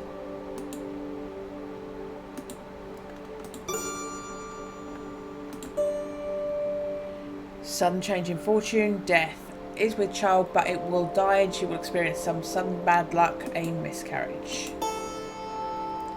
Romantic partner, strong young man. Father of Mistress Allen's unborn child is a strong young man that she is romantically involved in. There was a lot of other stuff in the other one, and I didn't want all of that, so we'll do this one. Madam, the stars confirm that you are indeed with child, and that the father is... Oh, joy! Simon, is it not wondrous? You and I are to be blessed. Hold. I am not finished. The stars also reveal the identity of the father. There is no need to read the stars for that, for surely it is obvious that you... Prithee, admit it. You have been coupling with my manservant, William. Why, you... I warrant the stars say nothing of the sort. See here, in my chart. 'Tis plain as day. In the house of children, alongside Venus, there is the planet Mars. Who else but William could that be? But such scribblings of yours, they mean nothing to me. For all I know, you make up those stories about planets and houses and such. Why, verily, perchance you might draw up a new chart, Simon. One that tells of how the planet Avis is no longer in the House of Foreman. You would mock me, madam? Are you would going to make turn a into a jest of paper my... cutout again? Oh, I see. Leaving now, are you? Then you do so. You leave. I bid you good day. Just a bump. Look at his face. He's turning into a Blackadder character.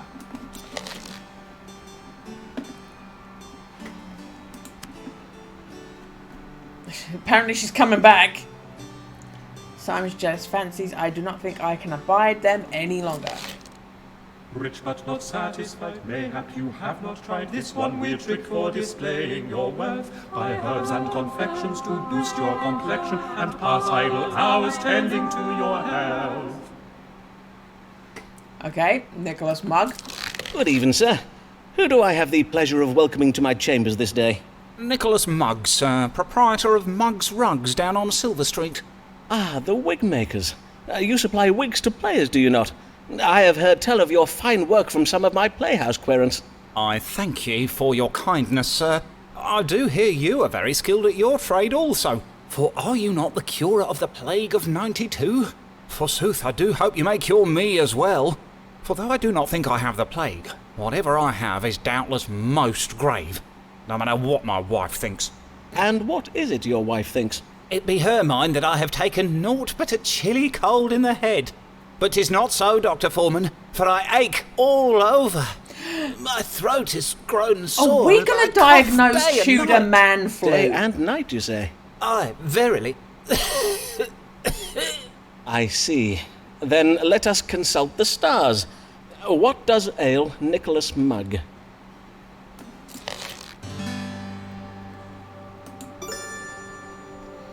Hypochondria, possibility of death, witchcraft.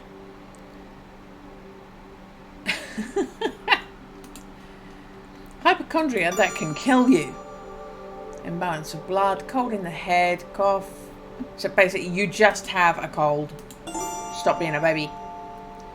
Condition cannot be cured. So that one is you're a hypochondriac, one is play along, you are deathly ill, and one is you just got a cold, pack it in. You just got a cold, pack it in. No, let me click it. I am pleased to say that your wife is correct, and you have little to worry over. You have what we doctors call frigidus ad hominem, or as it is more commonly known, a man cold. Frigid... A man cold, you say? Aye, 'tis a cold in the head, suffered uniquely by those of the male sex. And although it be a minor affliction, the suffering can be very great. A minor affliction, you say? That cannot be right.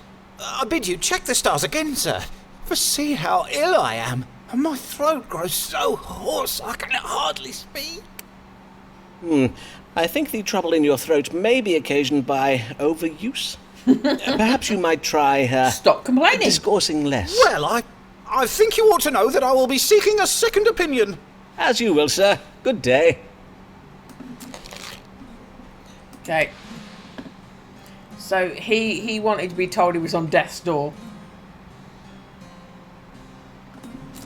Robert Lord Devereux's a rising star, dashing and debonair, he will go far. Can I predict his death? Oh, London greets him with cries of huzzah! In truth, we cannot stay with stars when we are.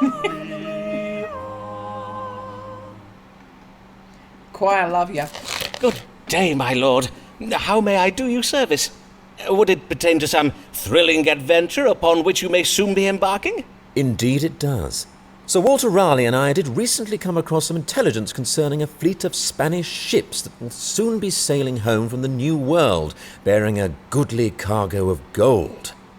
Raleigh and I plan to borrow the royal fleet, which we will use to intercept the ships and seize the treasure. Huzzah! But, borrow the Royal Navy, you say? Aye, only temporarily, of course. The Queen will hardly know her ships are gone. Indeed, when we return them to her bearing a handsome prize of Spanish gold, she will doubtless forgive our failure to file the correct paperwork and whatnot. Doubtless. And how may I assist your lordship in this glorious endeavour? Well, in order to intercept the Spanish fleet, we must know which route it is planning to take. One possibility is that it returns to Spain having retrieved the gold from the New World's southern continent. The other possibility, and this is the one Sir Walter thinks most likely, is that the gold has already been transported by conquistadors from the southern continent up to Havana, and the ships are to fetch it from there. Then let us see whether the stars can tell us upon which route the treasure ships may be intercepted on their return to Spain from the New World. Will they be sailing from the southern continent or from the Spanish colony of Havana? Okay. Victory, death, change in fortune. Crew of the Spanish ships happened upon the gold by conquering and killing its owners. Authority, refinement, creativity, foreigners. Conquering of foreign peoples. The King of Spain is establishing a fine cultural legacy for future generations. Doesn't say a lot, that one, does it? Reversal of constraint. Spanish sailors hide a shameful secret that relates to a lack of self-control. Instincts, trust, rally. Okay. Women. Women factor into the Spaniards' travel plans. We'll do that one. The stars are of the same mind as your friend, Sir Walter Raleigh. For regardless of where the Spaniards load their ships with gold, they will stop at the port of Havana. It seems the Spanish sailors will be unable to calm their carnal desires. Excellent, excellent. Everybody just wants to get their end away in Tudor times. Pray, give me the precise day, latitude and longitude. Certainly, my lord. But divining nautical coordinates is a somewhat lengthy and complex process. If your lordship would kindly return in an hour or so... Quickly, sir! I have not the time to bide here all day. Well then, let me see now. Taking into account the position of Jupiter, divide by 3, carry the 1. Yes. The Spanish treasure ships may be intercepted upon the 15th day of October at a latitude of 9 and 40 degrees north and 5 and 20 degrees west, or thereabouts. That said, however, I cannot promise you that... Excellent. Raleigh and I shall sail to this very spot. Huzzah! Huzzah! Godspeed, my How do you lord. just happen to know longitude and latitude for places? Okay, so do I get a... Oh, wasn't as generous with that one. Okay. I wonder if my men have yet contrived to scrape all that damnable manchego cheese off my astrolabe. Though she never went to school, and she's kind and never cruel, do not take Alice for a fool. Alice Clark, she is no fool. Oh, this is the crooked religious dude's wife. She looks pissed off. Did he die? Good evening to you, madam. How might I... Hi. Pray go tell your master, Mr. Foreman, that Mistress Alice Blagg is come to see him. Ah, Mistress Blagg. It is I, Dr. Simon Foreman, at your service. And what an honour it is to welcome the wife of the Dean of Rochester to my humble practice. To whom do I owe my thanks for having recommended you to my care? Well, I will not lie. You owe your thanks to nobody. For folk do tell me that you are not a real doctor, but a quack, who does conjure demons and dabbles most unlawfully in the dark arts. I do assure you, madam, that whatever you may have heard, I am a... Nay, do not quibble, sir. If I did seek the counsel of a doctor who has one of those fancy medical degrees, or the kind of high-bred know-it-all who does see fit to judge a woman and vex her most cruelly, I would have gone elsewhere. But, truth be told, I have need of such a man as you, for I have been bewitched by a witch. Ah, I see. Yea, a loathsome spell has been cast upon me. It does cause me to awaken in the morning with a most terrible pain in my head, a pain so wretched it does have me chundering into my chamber pot. Pain in the head and involuntary There's a lot of chundering. purging. And what leads you to believe your suffering is occasioned by witchcraft? The timing is most unnatural. My troubles do occur every Saturday morning without fail. Are you getting pissed every Friday the doings night? of our new neighbour, the widow MacDoon. As well as being Scottish, she does possess several cats. Several cats, you say? A Scottish woman with cats? One or two of which I may have kicked, and now she has seen fit to take revenge upon me with her dark, foreign magic. Indeed. Scotland is well known for the powerful black witchcraft practiced by its womenfolk. But as compelling as this evidence may be, my practice does draw upon the latest scientifical arts. To diagnose your condition, I must first perform a rigorous astronomical analysis. So, let us see now, what do the stars say is the cause of your Saturday morning suffering? Friday night drinking. Condition is chronic, black bile, severe addiction, noxious food or drink. Moon is following Scorpio. Illness will not last long. She's suffering symptoms of being with child. That does not happen every Saturday though. Morning sickness does not. Okay, so this is basically agreeing with her that her Scottish neighbour with cats is a witch. You are an alcoholic. Madam, I would be too if I were married to delicately your inquire as to disgusting whether husband. it be the habit of you and your husband to take wine with supper? On Friday evenings, perchance? Drinking a little overmuch on occasion is nothing to be ashamed of. Many of my most respectable querents do find that a fine French claret can be deceptively... Oh, nay, more's the pity. My husband is a tiresome teetotaler who prefers to spend his evenings writing sermons and counting coin. He hardly ever Money. accompanies me to the tavern on Fridays. Does he not? Well, in any case, I am much afraid that the ale you do consume upon these tavern visits may be to blame for your affliction. The consumption of strong drink can provoke an excess of black bile, which then does cause the body to purge itself the following day. I do advise you to consider... Then I am not bewitched. But if that be true, then to poor Molly McDoon I have been most rude and unneighbourly. For shame. I must go to her this hour and apologise. Oh, that's decent. Farewell, Mr. Foreman. I must bid you good day.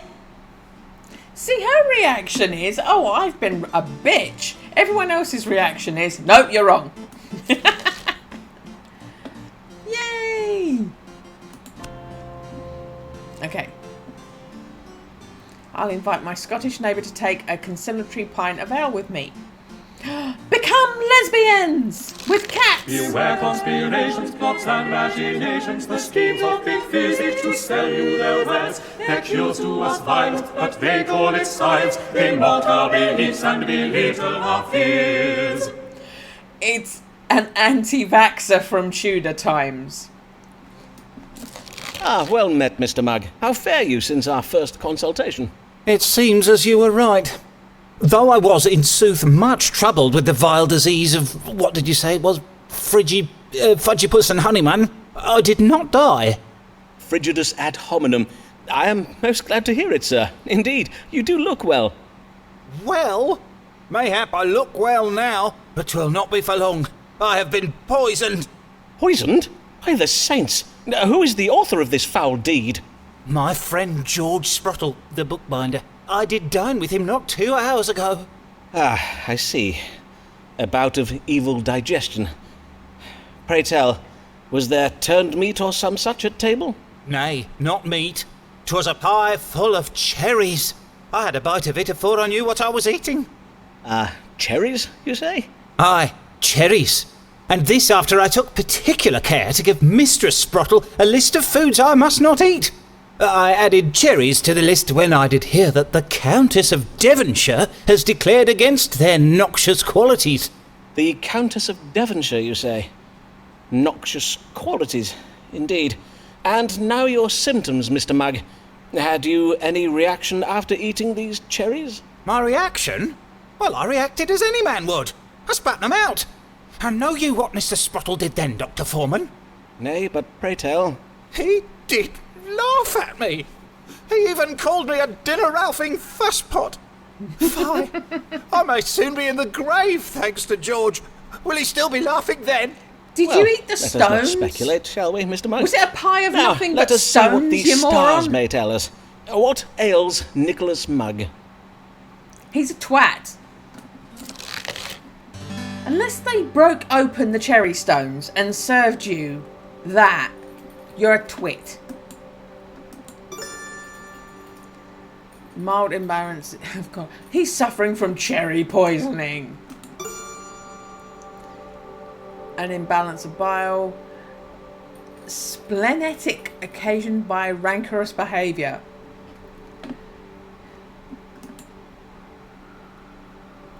I am not telling him he's been poisoned by a cherry pie.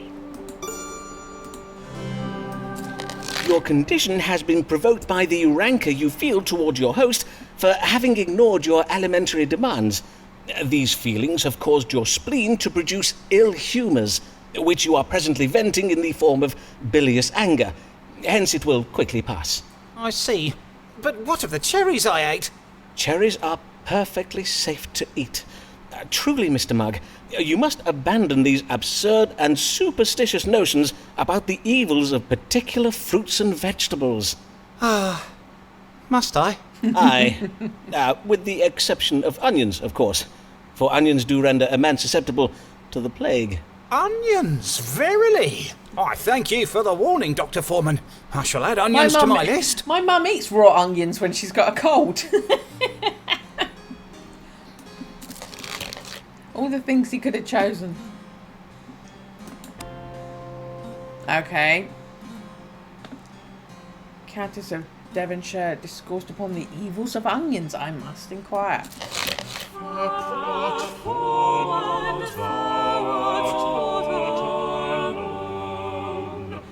For many queer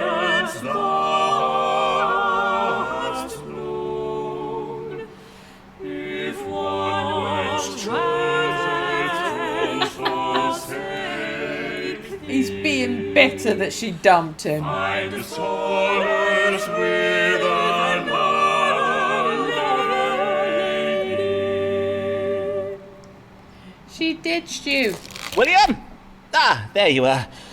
Did Mistress Allen call whilst I was out this day? Nay? You're quite we sure don't about get that, to are you? see him. Oh, I see. We don't get to see the hot manservant cannot everyone understand thirsts over. Why has Avis not come these past weeks? Does she no longer wish to see me? She said that when she turned into a piece of cardboard and fell over.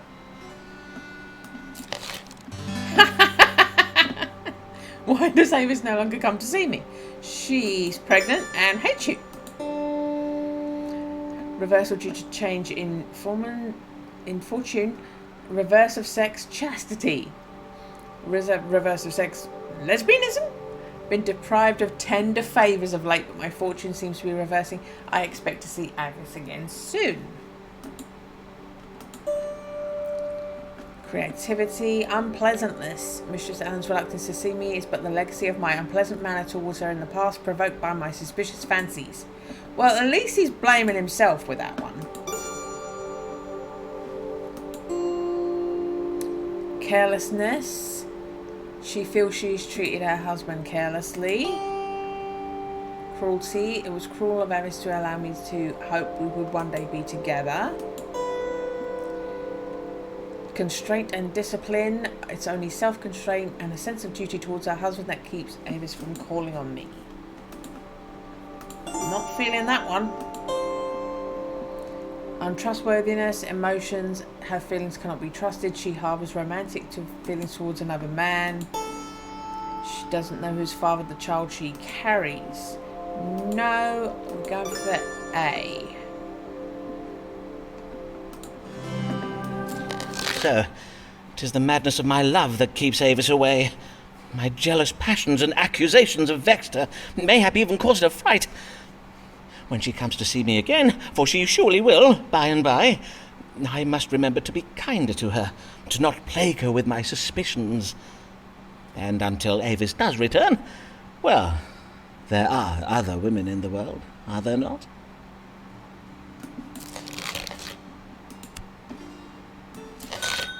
Ooh. So I must thank you for resolving the misunderstanding betwixt me and my neighbour, Mistress Molly McDoon. You advised me that my Saturday morning headaches and chunderings were not caused by her witchcraft, but by my consumption of strong drink. You spoke true, and for that I am grateful. Although if Molly was not then the author of my suffering, she surely is now. For since we are become friends, we go together to the tavern every Friday. Lesbians! Eyes are nothing like the sun. If snowy white her breasts are done, and that is our description done, for she is a lady. Her eyes are nothing like the sun is Shakespeare, so she wrote that one. Good day, Mistress Lanier. Much time has passed since I last saw you. How do you fare? In truth, not well, Dr. Foreman, not well at all. Then I am full sorry for it, madam. Pray, tell me what manner of ill has befallen you. First, I must beseech your pardon, sir, for methinks Mr. S. may verily be my prowler after all, as you did surmise. Think nothing of it, madam. But what has made you change your mind about him? I have been publicly humiliated. Mr. S. has been circulating a collection of insulting sonnets about an unnamed dark lady, and all of London thinks this dark lady is me. Well, your complexion is rather, that is to I say... am described as having foul breath and black wires for hair. Though methinks the very worst line is the one that tells of a gross body rising at the utterance of my name. And I cannot abide illusions, Dr. Foreman. If Mr. S. wishes to reference bodily levitation and other such cheap stage magic, he would do well to leave my name out of it. My interest is in the dramatic arts, not fairground attractions. I am not sure that is quite his meaning. Dr. Foreman, you know of Mr. William Shakespeare, then? Do not tell me you have read the sonnets.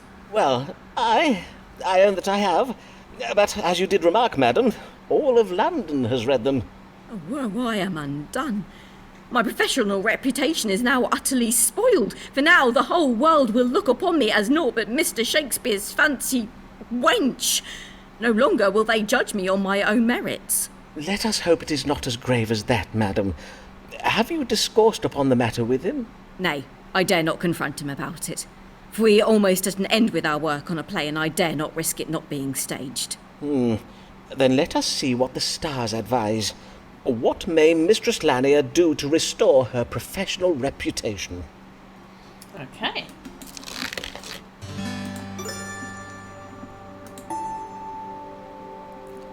Dissatisfaction, adultery, intelligence. Harbours secret thoughts of adultery which relate to her intellect and her feelings of dissatisfaction. Reversal of ignorance. She's ignorant of her romantic feelings. This must be reversed. Sun reversal of course. Reversal of death. Abandon her career ambitions and revert to her true vocation, bringing forth new... Fuck you! No. Right, we're not doing A no matter what. Constraint and discipline. God will help her if she... What? She's confused about her feelings for me? The fuck? Right, C, please be something worthwhile. Arrogant man, Mr. Shakespeare. The relationship between Mr. Shakespeare and Mistress Lanier is not an equal one. Shakespeare's arrogance will overshadow Amelia's contribution to the play they are writing. Betrayal. She will find a way to disassociate her name from these sonnets, for if she does not, her literary legacy will be betrayed by association with them. That's the best bet. That's the best bet. You are right to be concerned about the damage to your reputation, Mistress Lanier, for there is a danger that your partnership with Mr. Shakespeare and his depiction of you in his sonnets will forever overshadow your own literary achievements. God's womb. But what can I do to forestall such an injustice? I suggest you spread a rumour of your own. God's womb. About another lady. For instance, there is a brothel owner in Clerkenwell they call Black Luce. If you were to put it about that she is the subject of Shakespeare's sonnets, 'twould do her reputation no harm. Indeed, the effect would be quite the reverse, for doubtless there be many a man at present who would pay handsomely for a tumble with Shakespeare's dark lady. Well, indeed. I do feel 'tis most important to advance the interests of my fellow women, especially those seeking to make their way in business. She supports sex Do you work! see that, Dr. Foreman? 'Tis your mute Italian querent, Signor Ferraro. He is staring at us through the window. Is he? Then doubtless he has come for another consultation. Okay. So, she writes with him.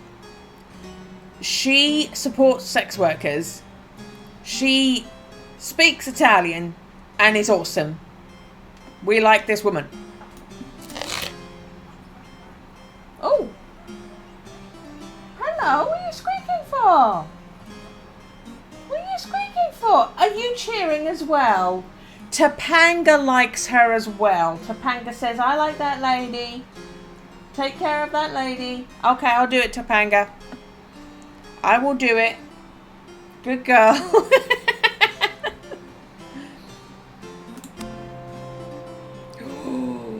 Okay. We're close to a letter of recommendation from her. Rescue my reputation. I shall be a good ally to this. What was her name again? Black Luce. When it feels like a play, an Italian cliché. When it feels like a play, an Italian cliché. Ferraro. Cheap Prosecco.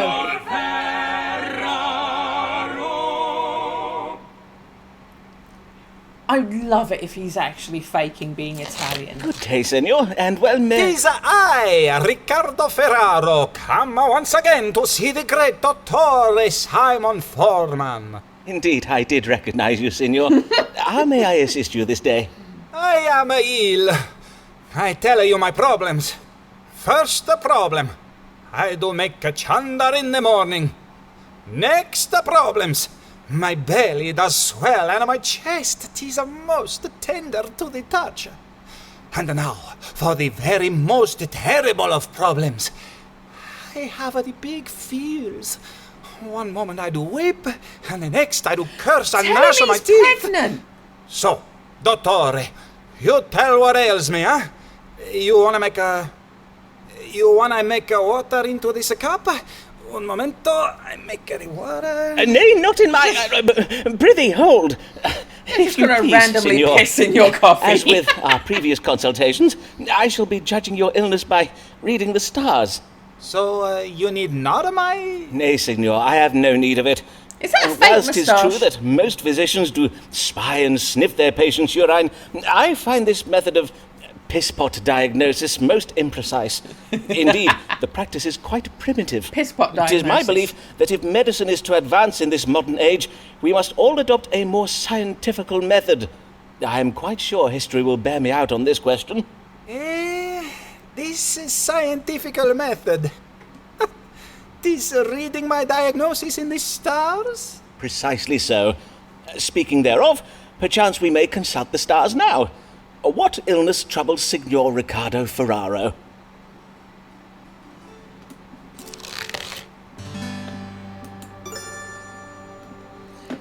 Mild enchantment cast by a witch, worse before it's better. Apoplexy, a condition of the brain provoked by a sudden fit. It affects sensory perception and causes swollen neck veins, memory loss, and gnashing of the teeth. Mild imbalance, mattering in the breast, which is a gathering of corrupt matter in the chest area, occasionally in pain in the breast. I said that! Moon is failing in Scorpio, suggests a condition will not last long. Mild imbalance of phlegm in the body indicates a psychological factor denial. Senor Ferraro is with child. Fake moustache because you can't actually grow one.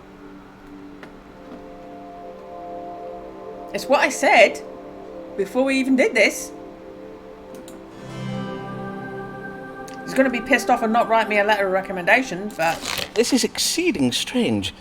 Your complaints of a tender chest, morning purges, swelling, along with the positions of the planets, they suggest you are with child. You would judge me, a man, as being with a child? God's blood! What kind of a dottore are you? Well, indeed, it does seem strange. I may have gotten my calculations wrong. Unless, of course, your moustache is naught but a canning disguise. But I jest, signor. 'Twas not my intention to doubt your manliness. You jest! A lady who would disguise herself as a man? So silly. Well, I think you see too many plays by Mr. Shakespeare, huh? Riccardo Ferraro bids you good day. Okay. So, we're not getting letters of recommendation from you for that. God's blood, that was a close shave. God, you again.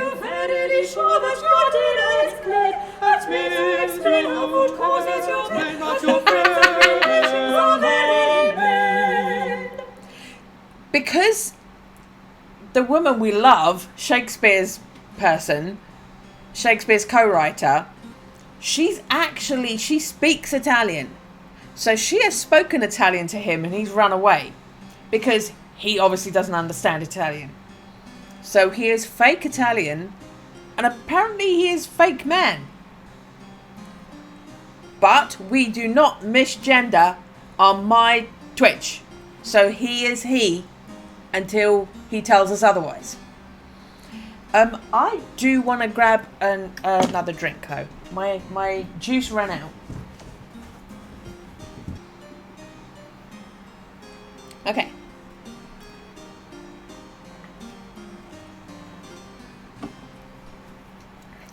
Right. See what this twit wants. Good day, Mr. Mugg. Pray tell, did the matter with the cherries resolve itself in the end?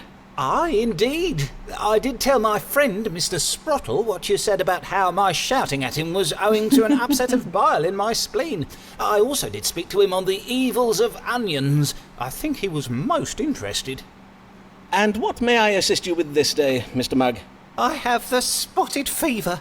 I must begin treatment now, or else I will... Hold, sir. The spotted fever is exceeding rare.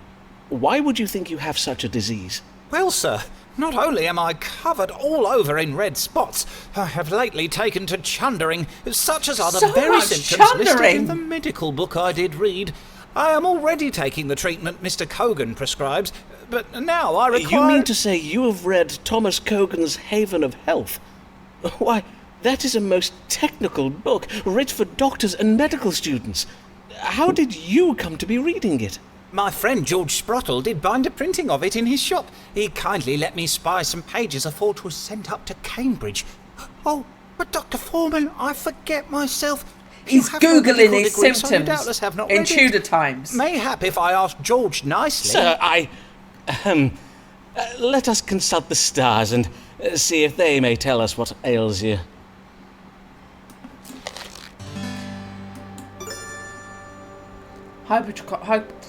Hypochondria, imbalance of phlegm,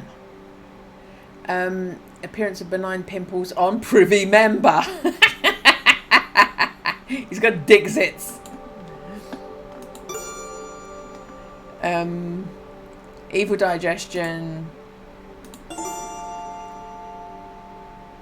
Okay, he hasn't. He's just a moron. Hypochondria. Which he'll probably not be happy about. Ooh. The spots on your privy member suggest a mild venereal disease. Such pustules can appear so foul in appearance as to induce involuntary upward purging, as is the case here.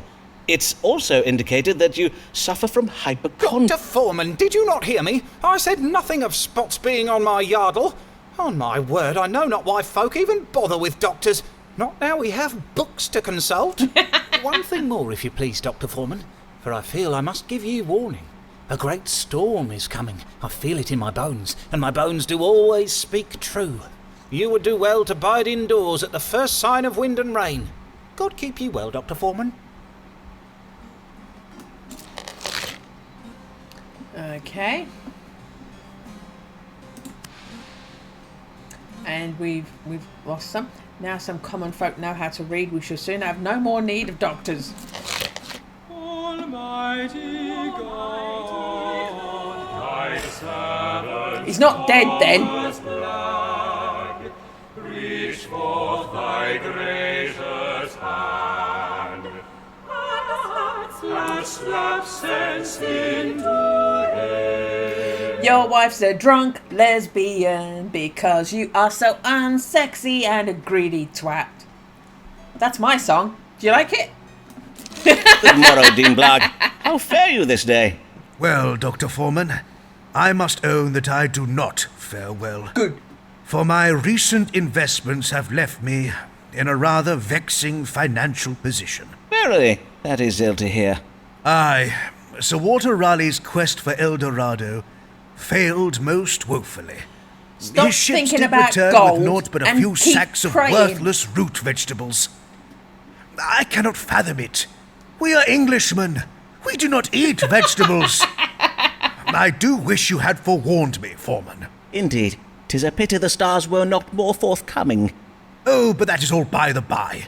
For you will be pleased to know that I put my remaining fortune into a new venture so assured of success that I will make all my money back and more. Assured, you say? How very reassuring. I have invested in an expedition to intercept a fleet of Spanish ships carrying gold back from the New World. For this expedition, Sir Walter Raleigh will be joined by that famous military genius, Robert Devereux, the Earl of Essex. So he's gonna success finance is it. virtually guaranteed. There is but one small worry, however. Ah, only one? Aye. 'Tis that Raleigh and Essex set sail full 2 months past, but there is yet no tidings of them. Oh my God, you Such made up silence those is a trifle coordinates. vexing. Have they yet captured the Spanish treasure ships? Surely no ill has befallen them. A most vexing mystery indeed. Let us see whether the stars can tell us what has become of this expedition. Oh dear. They got lost because you made up some coordinates.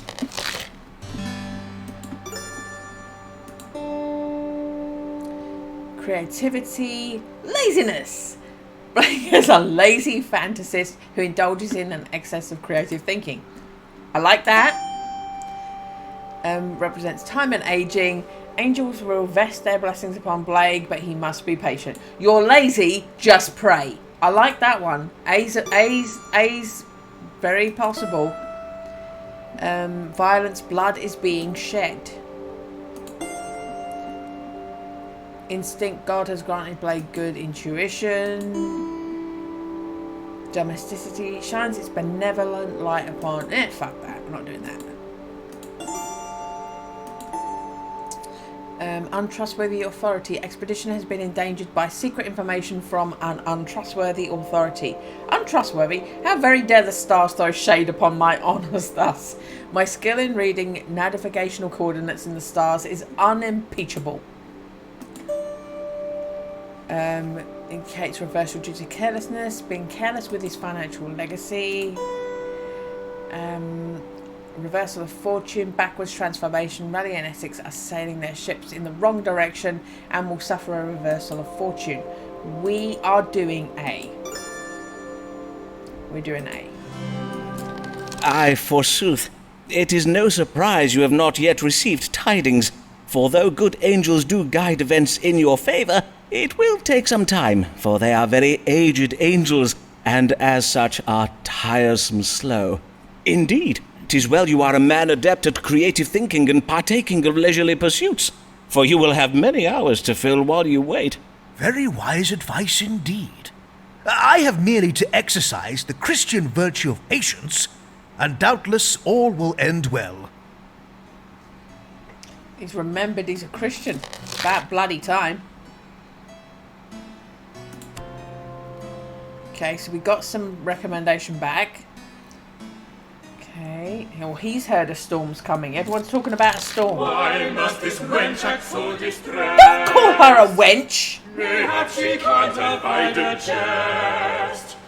No welcome love and his professed.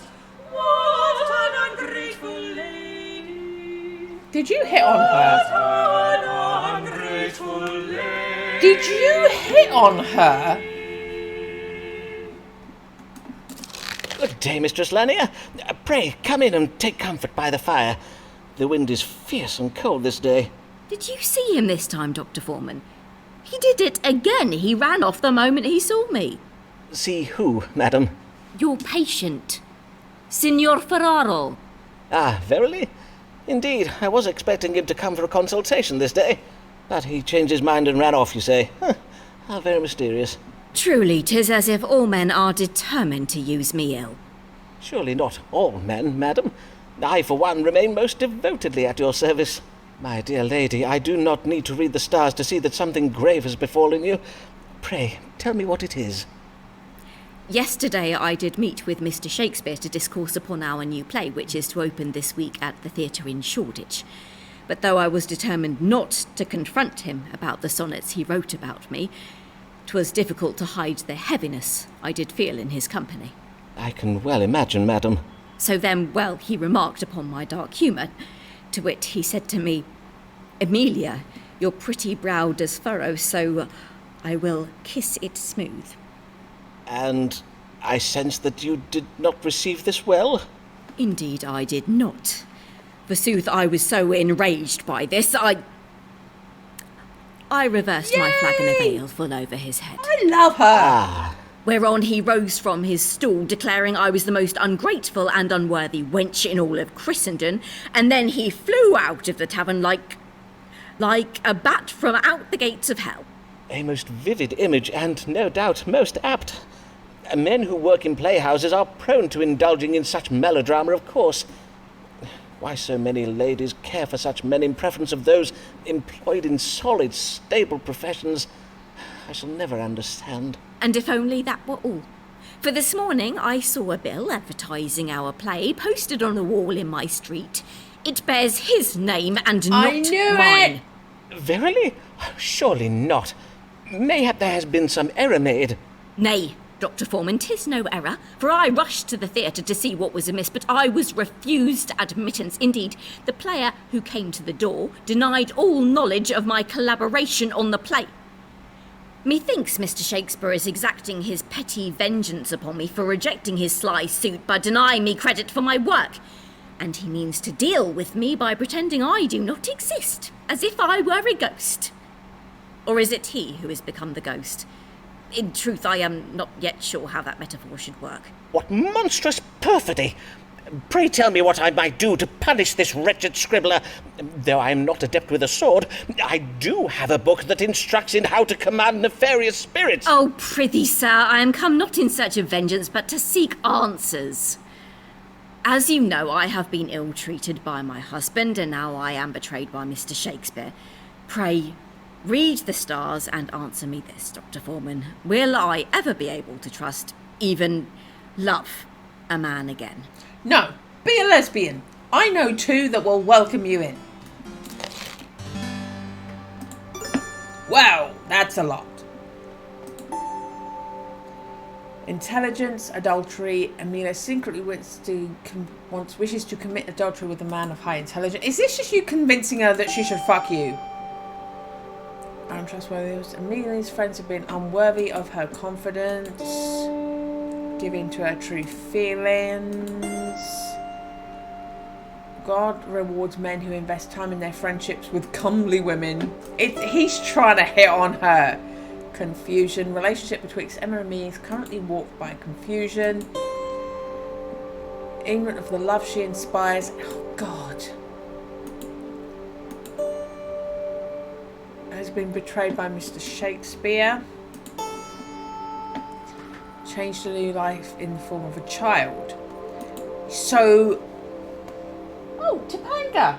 There's a biscuit. You're standing on it. Let me see if Topanga sees her biscuit. Topanga, there's a biscuit. You're standing right on top of it. Good girl.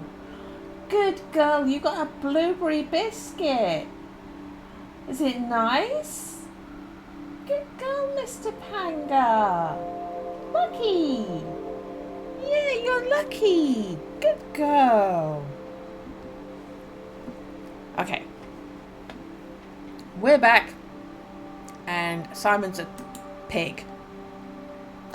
Oh my God! Is that the only option?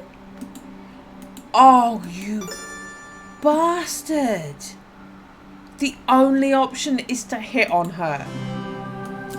To your question of whether there yet be a man in this world worthy of your trust and affections, forsooth, I have never seen an arrangement of stars that speaks so clearly. Verily? Then pray tell, what answer does it give? My dear lady, the answer you seek need not be divined by reading the stars. It may be read in the signs you see before you now. To wit, the answer you seek is right in front of you. I am afeard I do not follow, Dr. Foreman.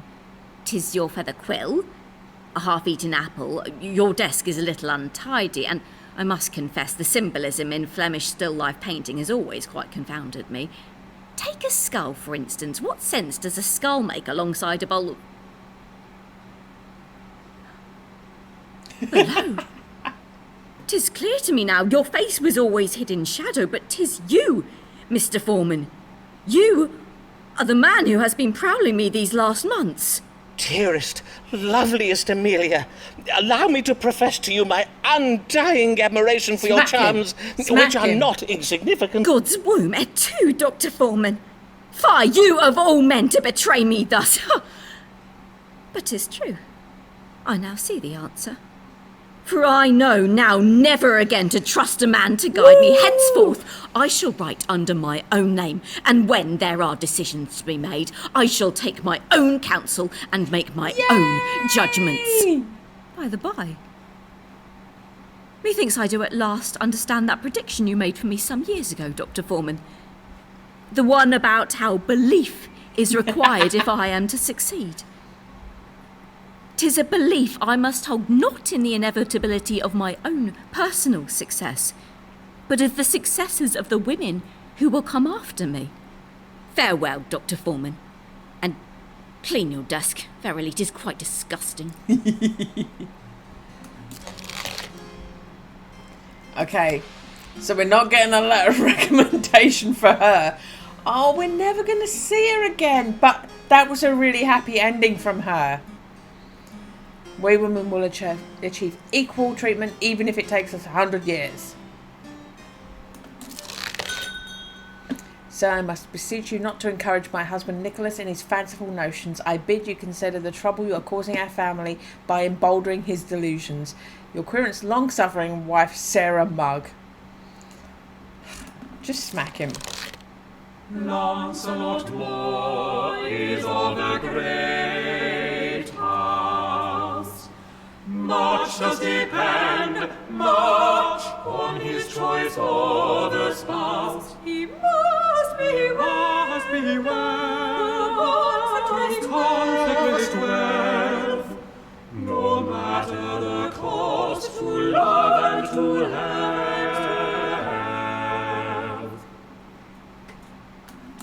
Good day to you, young sir, and well met. You are Lancelot Moore of Middlesex, are you not? What an honour it is to welcome a son of the great house of Moore to my humble consulting chambers. 'Tis indeed I, Lancelot Moore. I will own it. But hear this. That's a good My voice. family is ignorant of my designs in coming here, and I wish them to remain so. Which is why I come to you, Mr. Foreman. For methinks you are not such a man who would ever find himself in the company of a family such as ours.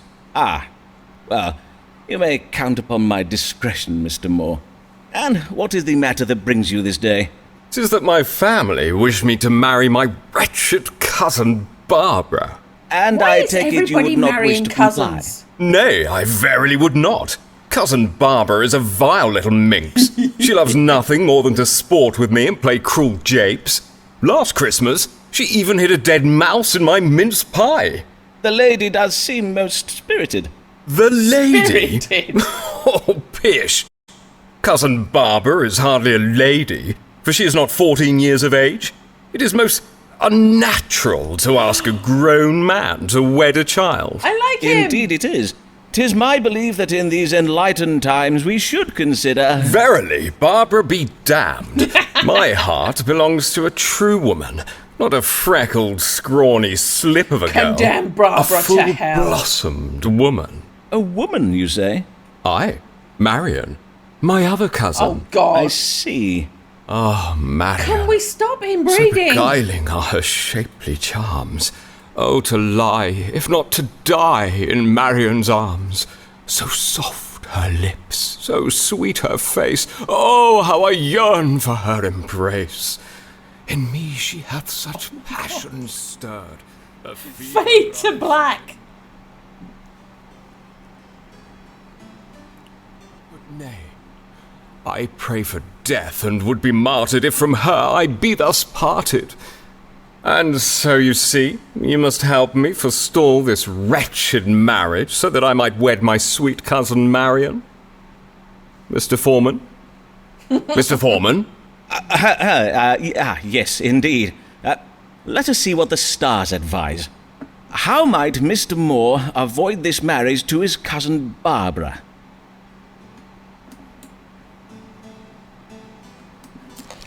Okay.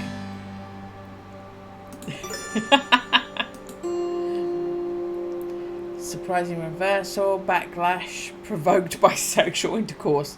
More spreads a rumour about Barbara being sexually active than marriage. That's not... No. She's 14. Barbara is with child. No. She's 14.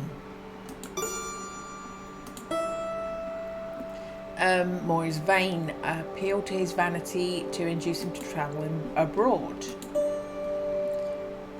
Passing of time and aging, Moore will be able to extract himself from this engagement once he has come of age and has control over his fortune.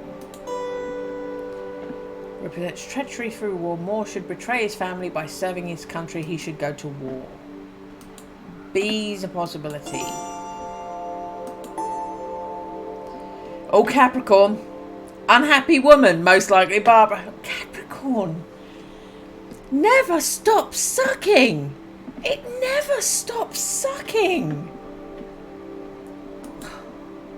I have truly been screwed over. Intelligence, rebellious female.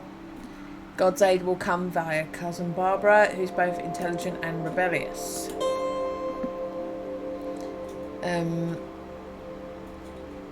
Lies. A key to unravelling his engagement. What was the top one? Barbara is secretly unhappy about the marriage. C's probably the best one. We're definitely not doing A. 'Tis apparent you do not wish to marry your cousin Barbara. But have you considered whether she wishes to marry you? Nay, but I cannot think why she would not want to marry me. I am exceeding eligible. Aye, doubtless you are, Mr. Moore. But do you not think her unkind japes may indicate she harbours some degree of malice towards you? Mayhap you are right. I did find a toad in my bed Thursday last. 'Tis as if Barbara were possessed by a demon. Very possibly. And thus possessed, she may be distracted and not wholly aware of your, fine qualities. I advise you to simply bide your time. For the stars suggest she is a cunning maid who plans to thwart the marriage using a method of her own devising. Verily? Then I will leave it all to Barbara, as you advise. But it shall be on your head if I'm forced to marry her, Mr. Foreman. Okay. Oh. Okay. Go this night to recite rhyming verse outside Marion's bedchamber. I saw that in a play. It worked wondrous well. Hear ye, hear ye. Spanish Armada nears English coast. Nation prepares for invasion whilst Queen searches for missing navy. Hear ye.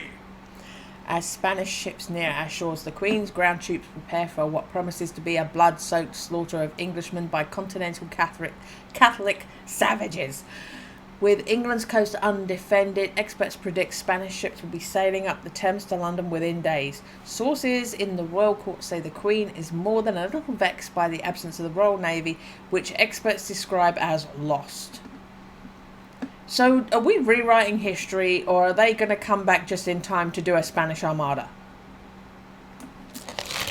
Wench, be sure to marry, lest ye be branded a witch. If Mary sees you keeping cats against you, she will snitch. Beware of Mistress Mary Pet, she is a nosy fowl.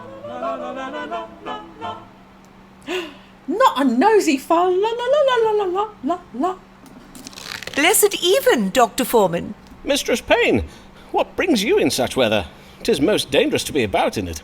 Oh, it takes more than a little wind and rain to forestall me from doing the Lord's work. Besides, foul weather is naught but God's righteous vengeance upon London for the sinful debauchery of its inhabitants. Verily? Then I dread to think what northerners get up to of an evening. Pray heed me carefully, Dr. Foreman, for 'tis on a most pressing matter that I am come. Doubtless you have heard the news. The Spanish Armada does sail once again towards England's shores. It seems this latest Armada was most unexpected.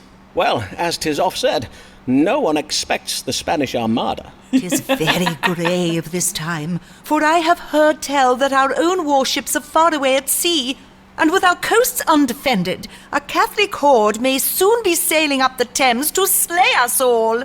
Aye, our situation is most grave indeed. But what would you have me tell you, Mistress Payne? I wish to know whether the English fleet will arrive home in time to defend our shores, or might we ordinary folk be compelled to take up arms to defend ourselves?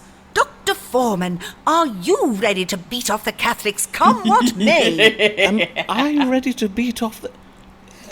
Prithee, madam, let us pray the need never arises. Perchance the stars will offer us some reassurance. Will the Royal Naval Fleet return home in time to defend England from the Spanish Armada? Let's all beat off Catholics. Okay. Misguided, careless actions. Royal Navy is absent due to a reckless and misguided pursuit of gold. Confusion. Ambitions will be thwarted by confusion. Creativity, unpleasantness. Unpleasantness will result from a cunning plan to steal goods.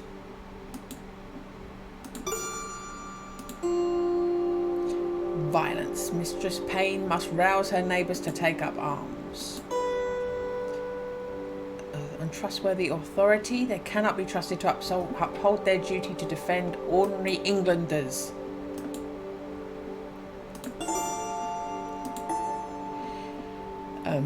Reversal due to unpredictable event. Reversal caused by death. Catholic evil angels will have their plans thwarted by a deadly unpredictable event.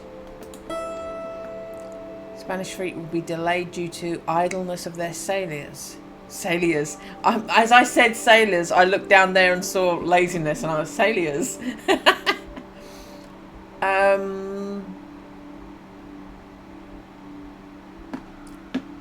I'm not really feeling any of them, so we'll just go with that last one. You no longer are feared, Mistress Payne. The Spaniards are soon to be thwarted. Although the Armada does near our shores, its progress is slow. For, according to the stars, the sailors are most idle in nature. Ah, yes, 'tis a trait oft remarked in continentals.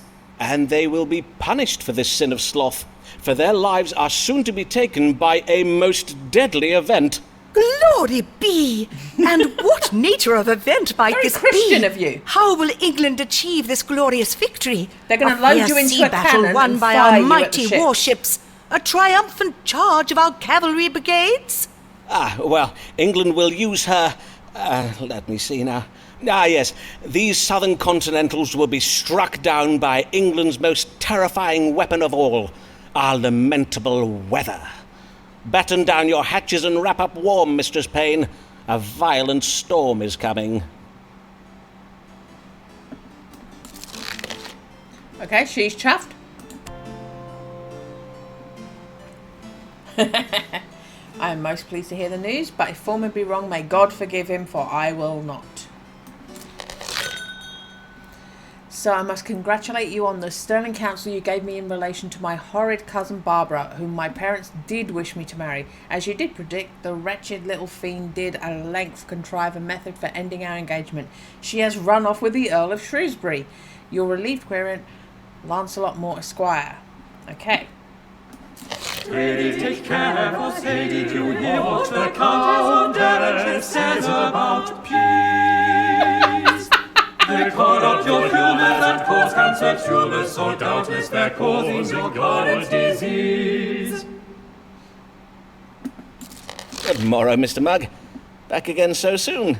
And yet your red spots do seem to have faded. Aye, those spots were naught but the work of fleas. My wife did beat the rugs and banish the dogs from the house. She'll be beating and banishing me next if she has her way. Good. Well, I am glad to hear you are faring better. What brings you this day? I have a humoral imbalance and need treating for it. A humoral imbalance, you say? Well, 'tis true that an imbalance of humours can affect a man's mood. For instance, an excess of black bile, which is a cold, dry humour, can provoke feelings of melancholy, whereas yellow bile is hot and dry. I thank ye for the explanation, Dr. Foreman, but I did learn all about humours when I took supper with my friend, Mistress Ollingworth. She has a humoral imbalance and takes medicine for it. Hence, I am come this day for medicine to treat my own imbalance. I see. And what mental symptoms are you experiencing? Any unusual or troubling feelings? Aye, very troubling. Why, I find myself a fretting and a pacing all the day long. Even my wife has remarked upon it. Anxiety and agitation. Pray tell, did these feelings begin before or after you spoke with your friend, Mistress Ollingworth? Let me see now. After, methinks. Aye, after. Why? Does that matter?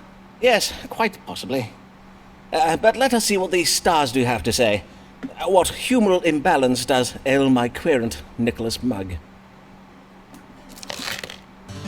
Okay. Minor imbalance of yellow bile. Mildly choleric, humoral imbalance of cholera can occasion symptoms for anger, impatience, and irritability. Psychological factor, mild imbalance of phlegm. Suffering from constipation. Say he's got constipation. Because it's funny. Have you a diagnosis yet? This day I am to dine with Mistress Ollingworth, and I wish to tell her all about it. The fact you can't shit. It is done. You have an imbalance of phlegm in your bowels. Not only does this cause constipation, it does also provoke a condition of the mind called retention of the anus. With retention of the anus, the sufferer is prone to fixation and obsession. Is there, perchance, a particular subject upon which you think you may fixate or obsess? Prithee, sir, take your time to think. Nay, I cannot say as I do fixate or obsess over anything. Methinks your diagnosis must be wrong. Oh, well, it was worth a try. Aye, well, doubtless you will have better luck with the stars next time, eh? Good day, Dr. Foreman. Okay. Not think I'd like to tell Mistress Ollingworth about an imbalance in my bowels, not over dinner, forsooth. Hear ye, hear ye! Spanish Armada sunk by English storm! English storm! Proving once again that God loves England more than our Catholic enemies, the Spanish naval fleet has been defeated by a mighty storm that's been raging in the English Channel for nigh on 3 days. What remains of the Armada has fled back to Spain. Beachcombers arrived to wait for the storm to abate before looting corpses that have washed ashore. Good old Christians, eh? Here comes a son of noble birth. Know you how much his father is worth? For such a boy advantage is bought, entitled to much, deserving of naught. I do like his voice, though. Oh, sirrah, I have dire need of your counsel. Pray calm yourself, sir, and tell me of this urgent affair. Oh, verily, 'tis most urgent. A fair maiden has my heart, a maid with hair of shining gold and eyes so blue the finest sapphires grow pale with envy. But she is a most pious and demure in nature, and has many other suitors. How might I win her favour? Golden hair? But in our last consultation... let me see here in my notes. Yes, you told me your heart belonged to... a maid with hair of onyx black that doth make the finest ebony go grey with envy. You mean my cousin Marion? Pish! That was naught but a childish fancy. I bid you, Foreman, pray focus on the matter at hand, for if you do not help me win my true love's favour, my bursting heart will tear asunder, my soul will wither unto... Aye, as you will. Let us see what guidance can be had from the stars. How may Lancelot Moore win the heart of this golden-haired maiden? Castration. I'm sure she'd love it. Unpredictable event by which some person or idea is reversed. Tells of a transformation wherein something is reversed. Some religious conversion is strongly advised. More so to be realised it be self-disciplined and parent. So, is this like a Catholic and you're a Protestant? Or is this a Jewish thing? Represents a woman, the maiden, false piety, maid secret nature is hidden behind. Okay, so you're basically slut shaming a girl again. Violence and aggression. Moore has a brutish nature. He's gonna slut shame her and then murder her. Jewelry and fine things. Okay. I'm just going straight to the very dark side of some of these things. Deception. Moore should lie about the size of his fortune. Trifling task for such an oversourced peacockle. You oversourced peacockle. This represents a mature man, the maiden's father. A liar who's turned maid's father has deceitful business partner.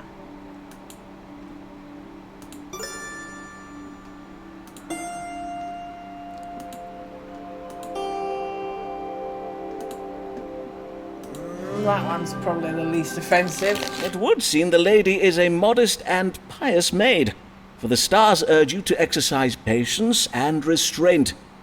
Although your rivals be fierce, your sword must remain in its sheath, if you take my meaning. Huh? Keep my sword sheathed? Oh, you think I do verily use my sword to fight with? Oh, ye gods, no. The sword I wear is purely ornamental. If you paid more attention to the current fashion, you would know that, Foreman. But that is not what I... Oh, never mind. What I mean to say is that your attack on the maid's heart must be spiritual. Have you considered converting to Puritanism? Only temporarily, of course. God's teeth! The heavens advise me to become a Puritan?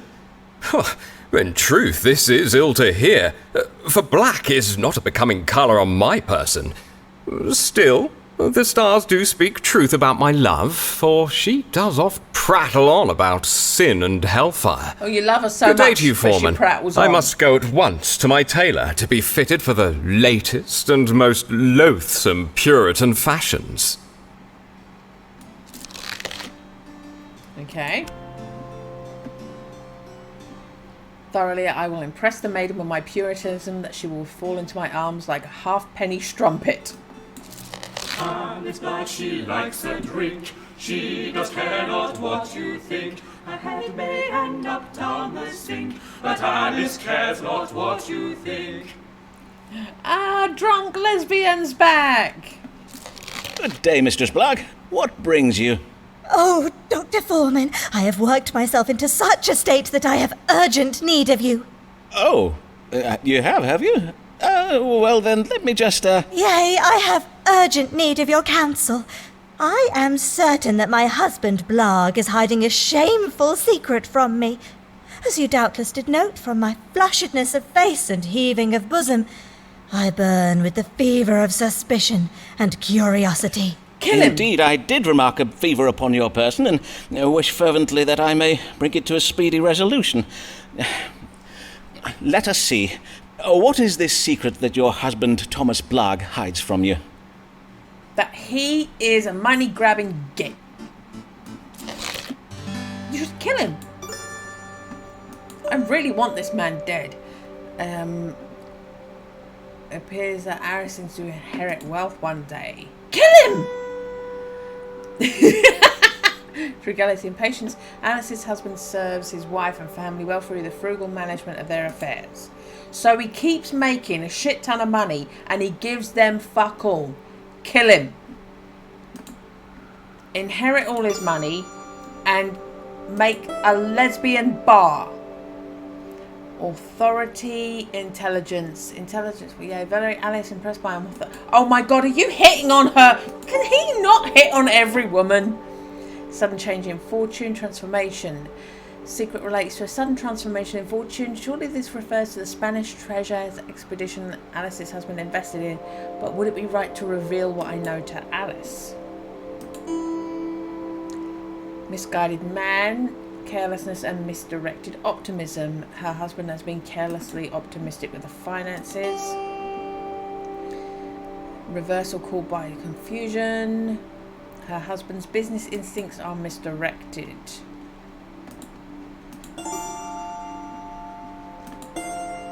Religious romance. You are... he's desperate to hit on this woman. This is the one that says I want to kill him, yeah? Kill him.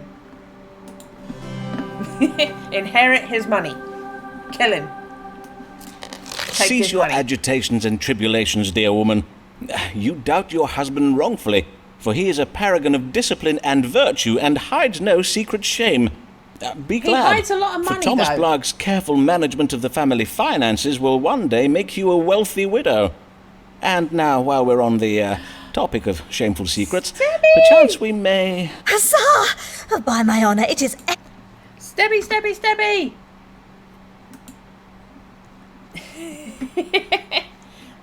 Let me do a shout out.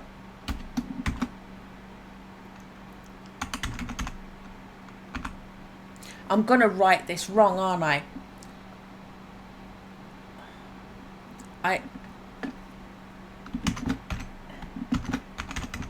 Let me see if I've done this right.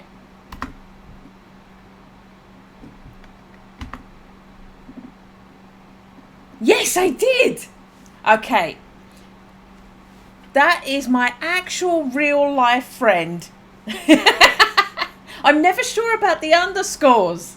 That is my actual real life friend, Steppy, who streams as Stars and Steps. But she is also mothering. It's a weekend, so she gets distracted by small children.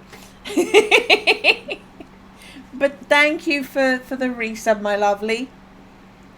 I'm going back to trying to help these drunk Tudor lesbians.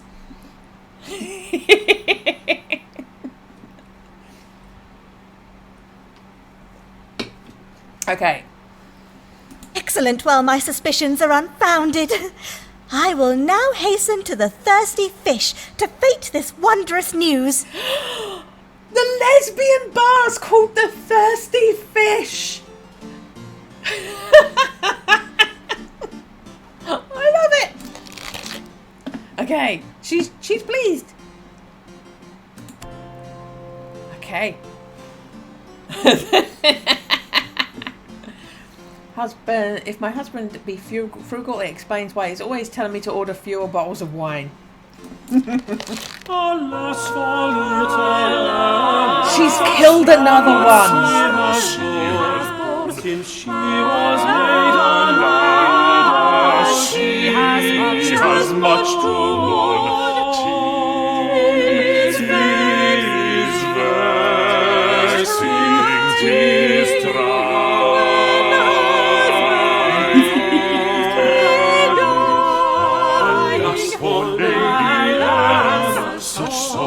she has borne.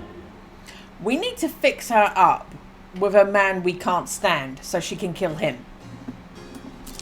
Good day, Mistress Delamere. Good day, Dr. Foreman. 'Tis Lady Dyer now. I remarried after poor Mr. Delamere passed. Verily? Oh, I am full sorry to hear of your husband's demise, my lady. 'Twas his weak heart, as you did warn me. John collapsed and died at a mask ball, for someone, we know not whom, came to the ball dressed as a monstrous spider. Poor Mr. Delamere. He was always so afeard of spiders. Oh, what a ghastly business. You must have been most distressed. Yes, I was. So I hope you will understand why I worry for the health of my new husband, Lord Dyer. Mayhap 'tis not at all, and yet... And yet you would wish to know so that you may rest easier. Why, of course, my lady. Pray, describe Lord Dyer's troubles to me, no matter how trifling they may seem to you. So, the man who is deathly afraid of spiders married a literal black widow. Just saying. Well, I have noted that my husband awakens many times in the night to make water. Mayhap 'tis the reason why he tires so easily during the day. And he does oft complain of thirst and hunger, even after meals. Frequent urination, tiredness, dog-like appetite, and thirst. Be there anything else? There is also a small wound on his hand. It does not appear grave, yet it has not healed, even though it be some weeks since he cut himself. A wound that will not heal. Then let us see what the stars have to say. Be there any grave illness troubling Mr. John Delamere? Methinks you mean Lord Henry Dyer, Dr. Foreman. I beseech your pardon, my lady. What illness troubles Lord Henry Dyer? Okay. Blood not clotting is leukemia, isn't it? Well, like, it's a symptom of leukemia. It could just be the thingy as well. The thing the royal family have in their genes. I am completely blanking on it. The thing where you can have a small cut and bleed to death. I am blanking on what that is. I know what I'm talking about. Ugh. The diabetes. So, this one agrees with you. This one agrees with you, Core.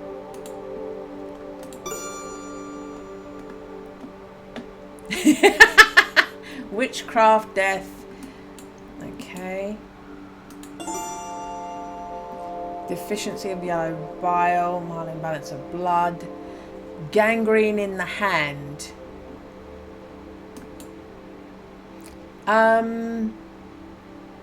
That's really driving me mad that I can't remember what that is. I can't believe I've completely forgotten. What is that thing? What is it? Oh my god, it's gonna drive me mad now.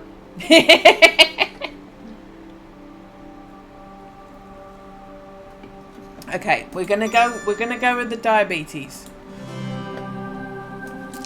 It seemed Lord Dyer suffers from the diabetes.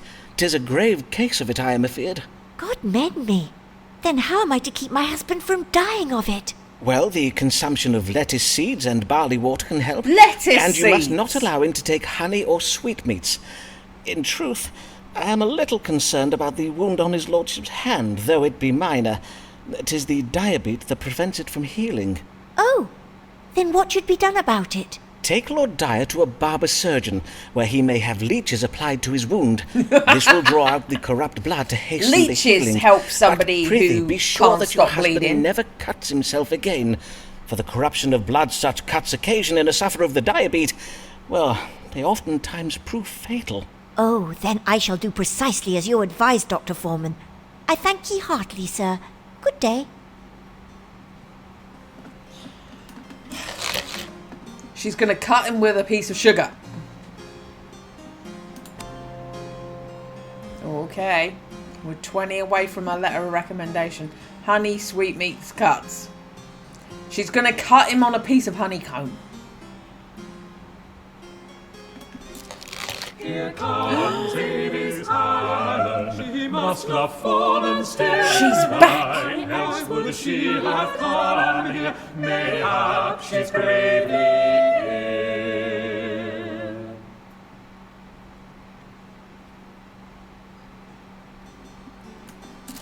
Good day, Mistress Allen. I hear a child was lately born to you. I trust he is well? Yes, indeed. God has favoured us with a healthy boy. He is a true blessing to Mr. Allen and me. Oh no! And we pray She's he dying. remains so. That is, that this child remains in good health. And as I do ail of something, normally I would not have come, but methinks 'tis best I am treated, for the sake of Marmaduke, lest he take ill from me. I see. Then pray describe your troubles to me, Ave. She's Mistress dying Allen. of cough. Well, in truth, 'tis but a cough, but indeed at first I thought 'twas naught but a chilly cold, but 'tis many weeks now, and it lingers still. Forsooth, I am afeard it does grow worse. Many weeks, you say? Aye, that is most concerning. Let us see what the stars have to say. Oh my goodness. What ails Mistress Avis Allen, and how may she be cured? Zoomies! Topanga's having zoomies! Are you excited? What got you excited? She says, don't watch me doing zoomies. I go back downstairs. Don't watch my zoomies! Oh, she's back. She'll come back now. I have a lingering cough. How might I be cured of it?